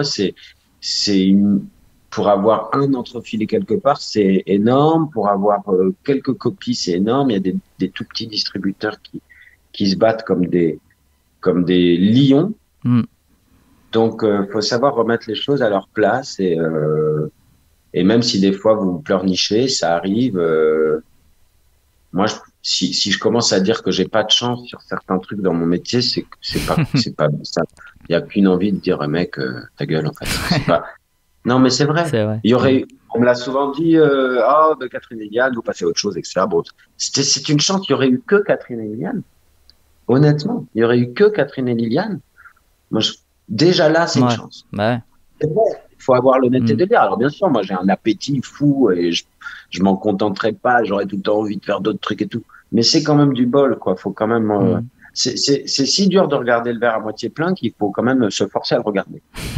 Depuis, il y a eu Guy, pour lequel vous avez remporté le César du meilleur acteur en 2019. Il y a eu La Vengeance au triple galop il n'y a pas longtemps sur Canal. Est-ce que vous avez un nouveau projet en tant que réalisateur là ? Là, je suis en train de fabriquer un œuf là pour quelque chose. Voilà, moi je vous en dis pas plus, mais je fais un truc. Ah, on veut savoir, on veut savoir. Non, je vous redirai. Ouais. Je suis un peu superstitieux. Avec Audrey Lamy, j'ai encore envie de refaire des trucs jusqu'au bout de la vie parce que c'est comme une sœur d'humour et d'actrice. Ouais. On est très complémentaires. Après, alors là, on parlait d'humour, pas d'humour, c'est un génie comique, mais c'est un génie d'actrice tout court, quoi. C'est une immense actrice. Moi, j'aime bien travailler avec des actrices parce que je trouve qu'elles ont un courage assez dingue. Enfin, je trouve qu'elles sont souvent plus, comment dirais-je, enfin, peut-être pas plus, non, c'est con ce que je dis, mais je trouve elles se saisissent de rôles et de voilà, c'est quand même vrai que les rôles des femmes étaient plus longtemps peut-être plus cloisonnés dans des types. Bon voilà, et il y a quand même des filles qui font un boulot dingue. Léa Drucker, Sandrine Kiberlin, Marina Foïs, Karine Viard, Leila Bekti, Lina Koudry, etc. C'est des nanas qui à chaque fois, des nanas ça se dit pas, enfin des femmes, mais des filles qui font qui recherchent des rôles forts, nuancés, certaines produisent, réalisent, et tout. Et moi, je trouve que ça nous met un vent de, ça va être encore mieux pour la suite et le cinéma. Et bah, vous êtes bien tombé avec très égoïstement parce que ça fera plus de d'œuvres en fait aussi, vous voyez. Ouais. Bah, vous êtes bien tombé avec À l'ombre des filles où là vous jouez avec un groupe de femmes essentiellement pendant tout le film. Que j'aimerais saluer, il y a Agnès Jaoui qui est géniale, il y a Afia Hersi, super actrice, réalisatrice de talent, elle a fait 2 films. Qui réalise comme vous, ouais.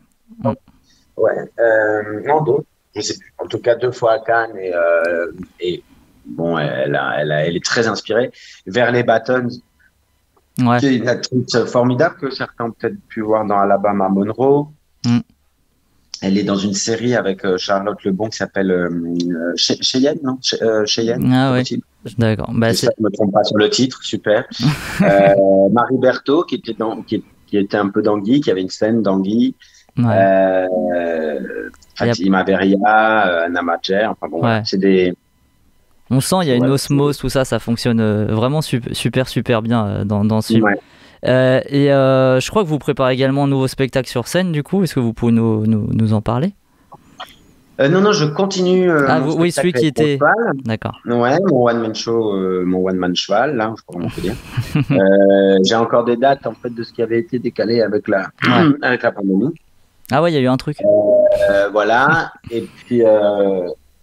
Et puis en juillet, enfin fin juin, tout début juillet, j'ai une dizaine de dates avec ce spectacle-là au Théâtre Libre. Okay. Donc Viendez. Bah, ouais. Et puis j'en fabriquerai un autre après. Et j'imagine que vous avez aussi des films qui arrivent. Je crois qu'il y a un nouveau film avec Quentin Reynaud aussi. Alors un nouveau film avec Quentin Reynaud que j'adore. Que je trouve que c'est un réalisateur tellement inspiré, intelligent. Enfin voilà. Donc c'est sur l'univers du feu. Ouais. C'est un grand incendie comme ça que l'on fuit, mon père et moi. Donc il y a toute une métaphore sur cet incendie. Et puisque eux, là aussi on parlait de casseroles, ce qu'ils trimballent tous les deux. André Dussolier qui joue votre père dans le film. Avec André Dussolier, c'est un film que j'aime beaucoup, que j'ai beaucoup aimé faire, mais dans ce que j'ai déjà vu, ça m'a beaucoup plu. Et puis après un film avec Golshifteh Farahani de Thibaut Séguin. C'est une comédie romantique. Okay. Et voilà, une comédie romantique qui s'appelle une comédie romantique. On peut pas faire plus littéral. Voilà, et c'est tout simple et voilà. Il y a des réalisateurs ou réalisatrices avec qui vous rêveriez de tourner ? Je rêverais de tourner avec Berko. je trouve merveilleuse. J'aimerais tourner avec Klapisch, j'aimerais tourner avec Zlotowski, Rebecca. Ouais. Siama. Bon, on va leur envoyer, on leur envoie l'interview, comme ça, on va faire du lobbying. Et puis Jiménez, je trouve que c'est quand même, c'est beau. C'est un autre style encore là. Ouais, c'est un autre style, mais purée, c'est bien. Là, je dis, moi, j'avais adoré Les Misérables, j'avais trouvé ça tellement en place, et puis hyper référencé. Je trouvais qu'il y avait, au-delà de ce que racontait le film, il y avait des images comme ça, ces top shots comme ça sur les quartiers, ça faisait comme des tableaux. J'ai l'impression que tous ces noms, ces styles différents, ils vous inspirent aussi beaucoup pour la réalisation. Là, quand vous en parlez, on sent qu'il y a une envie aussi de créer de votre côté. Bah, moi, j'ai toujours fait ça, même pour le théâtre et tout. J'ai toujours eu besoin d'avoir un pied sur scène et puis sur le premier rang pour regarder, fabriquer des trucs, quoi. Oui, c'est inspirant. Puis c'est inspirant de voir des gens faire des trucs magnifiques, faire des belles choses, ça porte, quoi. Et encore, là, je vous ai dit 4-5, il y en a des tonnes, des gens tellement doués. Bah ouais. C'est chouette. Pour conclure nos interviews, on pose toujours la même question dans The Cinema Show, comme on est une émission qui parle d'actualité ciné. C'est quoi le dernier film qui vous a marqué en salle ou en streaming? Mais en salle, c'est mieux. Qu'est-ce qui m'a marqué? Le dernier en salle qui m'a marqué, le Batman, que j'ai trouvé très bien. Ah ouais, un autre style. Ouais. Oui, non, mais je suis allé en famille et je l'ai trouvé très bien parce que... Enfin bon, après, il y aura ceux qui diront non, mais c'est pas du tout le personnage Batman. J'ai remarqué dès que c'est ces personnages-là, il y a après une espèce de guerre de l'authenticité ou pas. Mais j'ai bien aimé comment ils ont réinventé le personnage, j'ai bien aimé ce qu'il en a fait, j'ai bien aimé le travail sur le costume, cette espèce de cuirasse, un peu, presque dans une espèce de maladresse, de mouvement. Ouais. Ça vous plairait de jouer comme ça dans un film de super-héros, vous? Ouais. Non, mais après, moi, être suspendu à un vérin pendant 2 heures, sur un fond vert. Michael, l'assistant qui remue la branche, en fait, c'est le méchant, j'aurais du mal. Mais oui, si. Ok, pourquoi pas. On va envoyer ça à Kevin Feige aussi de chez Marvel, voilà, ou à Warner chez DC. Hein. Voilà. C'est ça. Bon, en tout cas, merci beaucoup, Alex Lutz. On rappelle que vous êtes actuellement à l'affiche de 2 films sortis mercredi dernier, À l'ombre des filles d'Étienne Comard et Vortex de Gaspard Noé. Merci beaucoup d'avoir passé ce moment en notre compagnie. C'était passionnant. On aurait pu rester encore, je pense, des heures. Moi, j'aurais pu encore rester des heures à vous écouter parler cinéma, tout ça, mais on remettra. On remettra ça à une autre fois. J'espère quand vous passez sur Montpellier ou quoi. Je crois que vous avez beaucoup de choses à dire en matière de ciné. C'est cool. À bientôt. Bonne journée à vous. Bye. C'était sympa ce petit moment avec Alex Lutz. Franchement, j'adore. Hyper cool, hyper intéressant. Ah ouais. Bon, sur YouTube, ça sera la version longue. Ceux qui auront vu sur YouTube auront vu la version longue. Ce qui va moins être sympa maintenant, c'est quoi? C'est le quiz où tous les mauvais coups sont permis. The game is on.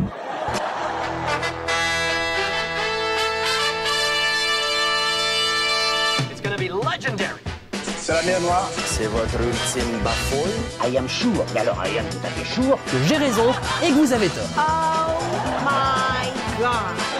What? No. Oh, hi, Mark. Anyway, lead on. Allons-y. Bonsoir Marie. Bonsoir tout le monde. Bonsoir le chat. C'est Radio Québec. Elle a vérifié pour voir s'il y avait quelqu'un qui lui avait dit bonsoir et pour l'instant, toujours pas. Pour l'instant, je suis dans la tristesse.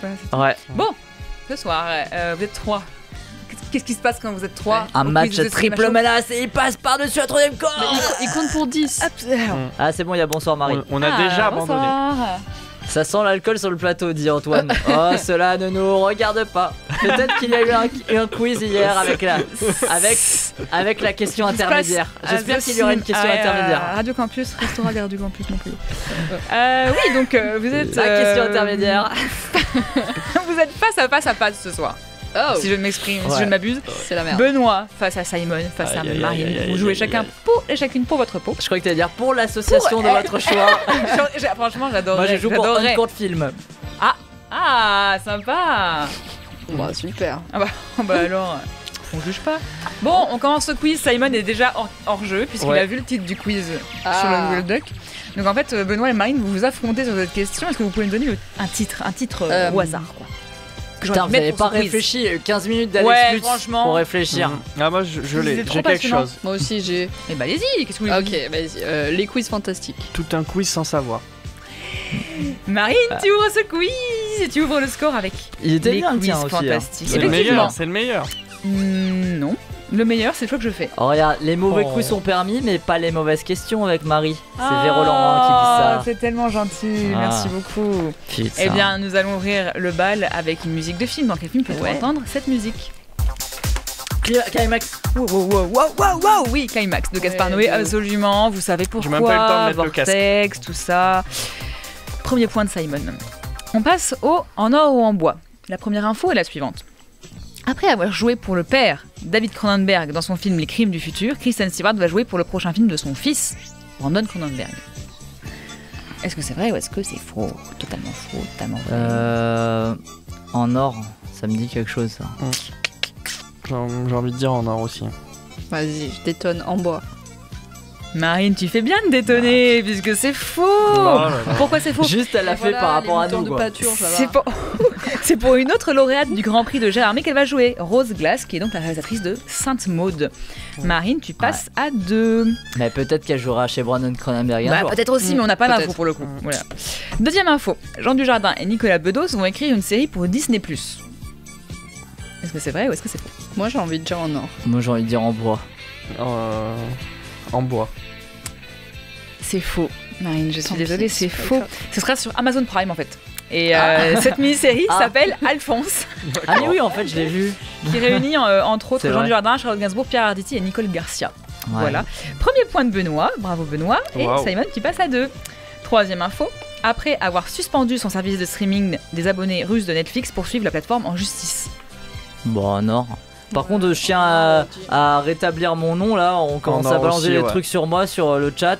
Simon connaît toutes les réponses à l'avance et se permet de faire semblant de ne rien savoir. Non, parce que c'est Antoine parce qu'il. Oui, mais il va faire croire ça aux gens. Il va faire croire ça aux gens. Regarde, la vérité éclate, on nous dit. Le chat, bad buzz sur le cinéma show. Je vais me faire évincer comme Johnny Depp. Sachez que Simon ne voit pas les questions, sauf quand il en écrit. Voilà, je rétablis la vérité. Et comme je les ai toutes écrites ce soir, il n'en a écrit aucune ce soir. En plus, il a été honnête, il a dit qu'il avait vu le titre. Oui. Voilà, c'est vrai. Il est honnête. Juste par contre, est-ce que Antoine dit alors que Benoît est juste nul. Ouais. Okay. Merci. C'est dur. Hein. C'est très dur. On peut désactiver tout ça. Non mais sinon, vous pensez quoi de l'info que je vous ai donnée juste parce que moi en or, moi aussi. Oui. Tu te rappelles de la question, Benoît? Netflix en Russie. Attends, oui, c'est bon. Bon, vous avez raison, c'est vrai, oui. Il réclame des dommages et intérêts à hauteur de 60 millions de roubles, soit 730 000 $ environ. Le procès est en cours. On a 3 du côté de Simon, 2 du côté de Benoît, 3 du côté de Marine. Dernière info, Coda, le remake américain de La Famille Bélier, Oscar du meilleur film, sortira dans les salles françaises pendant 2 jours seulement. J'ai l'info. En or. Fais pas le mouton. Non, mais parce que j'ai l'impression de l'avoir vu, donc en or. Non, fais pas le mouton. Effectivement, c'est vrai. Pourquoi seulement 2 jours? Parce que la chronologie des médias en France fait que, mais il se voyait pas ne pas le sortir dans les salles françaises puisque c'est un remake d'un film français. En tout cas, même 4 si pour le film Simon. est sorti il y a presque un an maintenant. Et oui, 3 pour Benoît, 4 pour Marine. Ils sont un petit peu en retard, c'est pas grave. On passe au qui a dit. Je commence la citation. Il existe une façon très très créative d'honorer ce qui est important et aussi préserver ce qui est iconique dans l'expérience du jeu vidéo et d'inclure également des choses auxquelles vous ne vous attendriez pas nécessairement. Ils font des choses très intelligentes, c'est tout ce que je peux dire. C'est semblable à la manière dont Jon Favreau et Dave Filoni traitent The Mandalorian. Jean Lucas. Non, c'est entre de bonnes mains car Craig Mazin et Neil Druckmann aiment tellement The Last of Us. C'est vraiment fait pour les gens qui adorent le jeu. Et pour les personnes et pour les personnes qui ne sont pas familières avec, il y a une narration très intense. Pedro Pascal, absolument, qui jouera. Oui, c'est vrai. Joël. Joël, absolument, dans la prochaine série The Last of Us. Mandalorian, du coup. Tout à fait. Tu passes à 5, Simon. On arrive à la Sherlock Holmes, c'est une Sherlock Holmes classique. Elle vaut 3 points. Le plus rapide l'emporte. Je commence. J'ai été annoncé dans le casting du prochain film de Roman Polanski, actuellement en tournage. Mickey Rourke. Mickey Rourke, absolument, qui jouera donc dans The Palace. Il était content de son émoire de jouer chez Roman Polanski, chez ce grand réalisateur. Chez ce grand réalisateur, absolument. Tu passes à 8, Simon. Et on arrive combien 8. Tu remue le couteau dans la plaie. Marine à 4 et Benoît à 3. Tu es en tête. On arrive au quiz spécial. Alors là, je vous ai posé la question sur Instagram. Est-ce que vous avez deviné le thème de ce quiz? Vous m'avez dit, à l'unanimité. Moi j'ai dit Harry Potter. Pas du tout. Je suis désolée de vous le dire, mais un quiz juste Harry Potter, ça aurait été très très chiant. Voilà, je préfère vous le dire. Voilà. La magie au cinéma. Il n'y a que 8 films. La magie au cinéma? Non, pas du tout. Ça n'a aucun rapport avec les Animaux Fantastiques, puisque je vous ai concocté avec Raphaël un quiz spécial les étudiants et étudiantes au cinéma. Pourquoi? Parce que toute une parce que ils sont étudiants et étudiantes absolument. J'ai failli oublier alors que j'ai vu. Et je l'ai pas vu. J'ai 8, Déborah. J'ai 8. Et là. C'est les étudiants en cinéma au cinéma ou juste les étudiants? Non, les étudiants et étudiantes au cinéma, dans les films quoi. Faut pas déconner. Okay. On commence avec le qui c'est cela si je vous dis Andrew Neyman et Terence Fletcher. The Social Network? Non. Oula. Le premier indice c'est hurler. Hurler? Oui. Hurler. Quelqu'un qui hurle. Je ne sais pas penser à quelque chose. Scary Movie? Non. American Pie? Non. On parle d'étudiants. Ouais. Scream? Peut-être étudiants en musique, je ne sais pas. Je ne sais pas. High School Musical? Non. Quelqu'un qui hurle sur un étudiant en musique? Ah, Whiplash! Whiplash, évidemment. Les rôles de Miles Teller et J.K. Simmons. Benoît, tu passes à 4. C'était dur, hein? Pour un point, on n'est pas fini. On arrive à une réplique à un film. Dans quel film peut-on entendre cette réplique? L'art de bien dire, convaincre, avoir raison. La vérité, on s'en fout. Ouais, c'est bien ça. Le brio? Le brio, absolument. Avec Camilla Jordana et Daniel Auteuil. Tu passes à 9, Simon. On arrive au résumé raté, écrit par Raph, attention. Situé entre Cendrillon et en thérapie, l'histoire de ce chasseur est assez incroyable. Sa passion, à part boire des coups avec ses potes dans des bars, c'est faire des bras de fer d'éloquence avec des fils de riches. Will Hunting? Absolument. Will Hunting, tout à fait, Simon. Tu passes à 10. Jeu des synonymes. Si je vous dis un conte d'appréciation et d'attirance. Sex Intentions? Non. Jeu des synonymes, Simon. Simon. Ouais, Simon. Le jeu des synonymes, j'ai remplacé tous les mots par des synonymes. Hein. Ouais, un conte d'appréciation et d'attirance. Si vous n'avez pas le titre, essayez de trouver des synonymes en français. Un compte en banque. Un film présenté il n'y a pas très longtemps par les 11% sur Instagram de Leila Bouzid. Une histoire d'amour et de désir? Absolument, une histoire d'amour et de désir. Tout à fait. Benoît, tu passes à 5. Merci le Québec, j'en ai 2 ce soir parce que je ne vous ai pas fait de film qui baise ensemble, c'était trop compliqué. Okay. Donc je vous ai mis 2 Merci le Québec. Le premier, c'est les enseignants. Les profs? Non. Petite subtilité, les enseignants dans ce titre-là s'écrit E-N-S-A-I-G-N-A-N-T. Yes. Comme le verbe saigner. Ouais. Les enseignants. C'est un film d'horreur. Non. Non. C'est un film de Robert Rodriguez. Jennifer's Body. Oui, The Faculty. The Faculty, absolument. C'est les enseignants. Les enseignants, ouais. Tu passes à 11. Et le deuxième, si je vous dis Blonde et Légale. Oui, ça j'ai. La Revanche d'une Blonde. La Revanche d'une Blonde, tout à fait, qui s'appelle Legally Blonde aux États-Unis. Simon, tu passes à 12. Tu t'envoles là. Tu t'envoles. Il m'en faut encore. Donc, quelques on arrive directement à la pas tournée. La question est la suivante. Lequel de ces duos n'est pas un duo prof-étudiant du cinéma? John Goodman et Alfred Molina, Nicolas Hoult et Derek Jacobi, Ryan Reynolds et Mark Ruffalo, ou Ethan Hawke et Robin Williams, ou Emma Stone et Joaquin Phoenix. Parmi ces duos, il y en a un qui n'est pas prof-étudiant dans un film. Tous les autres sont des profs-étudiants. Je les redis, John Goodman et Alfred Molina, Nicolas Hoult et Derek Jacobi, Ryan Reynolds et Mark Ruffalo, Ethan Hawke et Robin Williams et Emma Stone et Joaquin Phoenix. Est-ce que vous pouvez me donner, je vous prie, le duo qui n'est pas prof et étudiant dans un film? Oh là là. Il y en a beaucoup là. Il y a 5 propositions comme d'habitude, je suis désolée de vous dire. Vas-y, je vais dire. Redis-le une dernière fois. John Goodman et Alfred Molina, Nicolas Hoult et Derek Jacobi, Ryan Reynolds et Mark Ruffalo, Ethan Hawke et Robin Williams, Emma Stone et Joaquin Phoenix. Donc Marine, tu me dis John Goodman et Alfred Molina. Très bien. Je dirais Ethan Hawke, mais... Et Robin Williams. Ouais. Très bien. Moi, je dis comme Marine. Parce que déjà, je sais que Benoît, c'est faux. Pourquoi c'est faux, Benoît? Le cercle des poètes disparus. Le cercle des poètes disparus, absolument. Emma Stone, Joaquin Phoenix, c'est dans L'Homme irrationnel. Nicolas Hoult et Derek Jacobi, c'est dans Tolkien. John Goodwin et Alfred Molina, c'est dans Monstre Academy. C'est Sully et le professeur de Sully et Bob. Ryan Reynolds et Mark Ruffalo, c'était par rapport à Adam à travers le temps, qui est sorti sur Netflix il y a pas très longtemps. Mark Ruffalo joue bien un professeur, mais n'est pas le prof de Ryan Reynolds dans ce film. Tu l'as vu? Je l'ai vu, absolument. C'était bien? C'était sympa, très sympa. Ok. On passe au... Donc, pas de points, je suis désolée de vous le dire.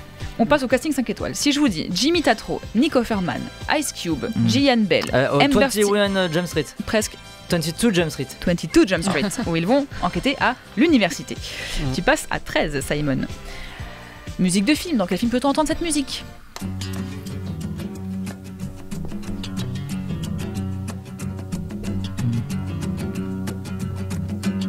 Dans tous les films? Ouais, mais là on parle d'étudiants. The Breakfast Club. Non, le lauréat. Le lauréat, absolument, de Mike Nichols. La musique de Simon L'origine, mec, l'origine. 14, Simon. Ah non, mais ça vaut 4 points maintenant les duel time. On peut faire ça si tu veux. On peut faire ça. Surtout non, vous êtes 3. Non, on fait 5 parce que sinon ils peuvent pas revenir. Tout à fait. Tout à fait, bon, c'est vrai. Mais pour les prochaines fois, on fait 4. Oui, voilà. On arrive au duel time. Donc, Simon, tu es en tête. Tu vas pouvoir choisir ton thème. Tu as le choix entre professeur ou université ou filière. Professeur, université ou filière. Professeur. Très bien. Robin Williams aurait souhaité jouer un des professeurs d'Harry Potter. Lequel? Ouais, j'ai. Severus Rogue, Remus Lupin, Gilderoy Lockhart, Horace Slughorn. Lequel aurait-il aimé jouer? Redis-les-moi. Severus Rogue, Remus Lupin, Gilderoy Lockhart, Horace Slughorn. Je crois que c'est Rogue. Hein. Je note. Ensuite, nous avons Benoît. Benoît, tu as le choix entre université ou filière? Université. Dans lequel de ces films, les personnages principaux étudient dans une université qui n'existe pas? Pitch Perfect, Première année, Spring Breakers, Last Night in Soho. Je la répète, dans lequel de ces films, les personnages principaux étudient dans une université qui n'existe pas dans la vraie vie? Pitch Perfect, Première année, Spring Breakers, Last Night in Soho. Last Night in Soho, c'est pas une université, donc... Bon, université ou école en général. École, hein. D'accord, qui n'existe pas. Oui.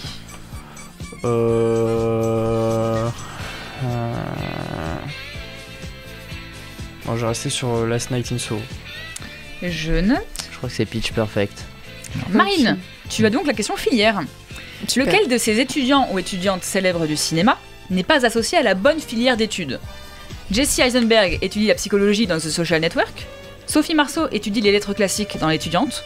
Pierre Nunet étudie le journalisme dans 20 ans d'écart. Romain Duris étudie l'économie dans L'Auberge espagnole.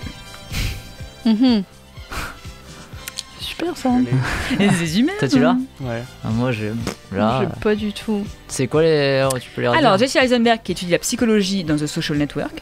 Sophie Marceau qui étudie les lettres classiques dans L'Étudiante. Pierre Ninet qui étudie le journalisme dans 20 ans d'écart. Et Romain Duris qui étudie l'économie dans L'Auberge espagnole. Vas-y, on va dire Duris. Je note. Bon. Simon, je sens que je suis mort. Robin Williams aurait aimé jouer Severus. Pas du tout. Non, Rogue. Remus Lupin. Je suis désolée. Ah mais parce que j'ai confondu. Par contre, il devait jouer Dumbledore, je crois. En fait, on lui a dit non parce qu'il n'était pas britannique. Donc je croyais que c'était Dumbledore. Mais il aurait beaucoup aimé jouer Remus Lupin. Je suis désolée, Simon, tu perds 5 points. Tu arrives à 9. Benoît. Ouais. Simon avait totalement raison. Ouais, Pitch Perfect, c'est une université qui n'existe pas, c'est la Borden University, c'est inventé par la saga pour le film, je suis désolée. Première année, c'était l'université de Paris, Paris Cité. Spring Breakers, Ringling College of Art and Design, et la Stanley c'est le London College of Fashion qui existe. Okay. Je suis désolée, tu perds également 5 points, tu arrives à 0. Ça fait mal. Mais Marine. Alors, Sophie Marceau, elle étudie déjà bien les lettres classiques dans L'Étudiante, y'a pas de souci, elle prépare l'agrégation. Jesse Eisenberg, il étudie la psychologie dans The Social Network parce que Mark Zuckerberg a fait des études de psychologie et d'informatique, mais de psychologie. Oui. Romain Duris étudie bien l'économie dans l'auberge espagnole. Par contre, Palinet, il étudie l'architecture dans 20 ans d'écart. Je suis désolée de te le dire, mais tu perds 5 points, tu arrives à -1. Simon, time nul. Tu gagnes ce quiz avec 9 points, malgré ces duel time. Merci beaucoup, Marie, merci. Avec grand plaisir, toujours un plaisir. Passons au générique de fin de cette émission. Merci à Marine, Benoît et Marie d'avoir été en ma compagnie ce soir. Remerciements également à la technique avec Déborah et Arnaud aux manettes ce soir. Enfin, remercions bien évidemment Alex Lutz, actuellement à l'affiche de 2 films, À l'ombre des filles d'Étienne Comard et Vortex de Gaspard Noé, qui nous a fait donc l'amitié d'intervenir dans l'émission. Si l'émission vous a plu, vous pouvez continuer à nous suivre sur Facebook, Instagram, YouTube ou toutes les plateformes de podcast. D'ailleurs, il y avait un jeu concours sur Instagram bien sûr, pour gagner des affiches du film qu'on a adoré ce soir, Les Animaux Fantastiques.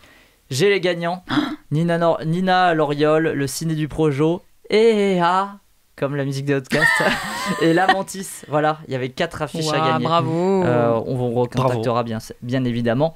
La semaine prochaine, vous retrouverez Gaël à l'animation avec 3 longs métrages. Trop bien. Le secret de la cité perdue du duo Aaron et Adam Nee, Un talent en or massif de Tom Gormican, ainsi que Mourina d'Antonetta Alamat Kusijanovic. Ce soir, on se quitte avec le retour de Kavinsky. Le français a sorti il y a un peu d'un mois un second album, 9 ans après Outrun en 2013. Et je vous ai choisi le titre Zénith en duo avec Prudence et Morgan Fanel. Titre qui a un fort potentiel pour se retrouver dans une pub pour voiture dans pas trop longtemps. J'annonce. On verra si ça se passe. Mais franchement, prédiction, Simon, je le sens bien. Une voiture électrique et tout. Bien sûr, je le sens bien. Bonne semaine à vous. The Cinema Show, c'est tous les mercredis sur Radio Campus Montpellier. Et c'est encore un peu maintenant.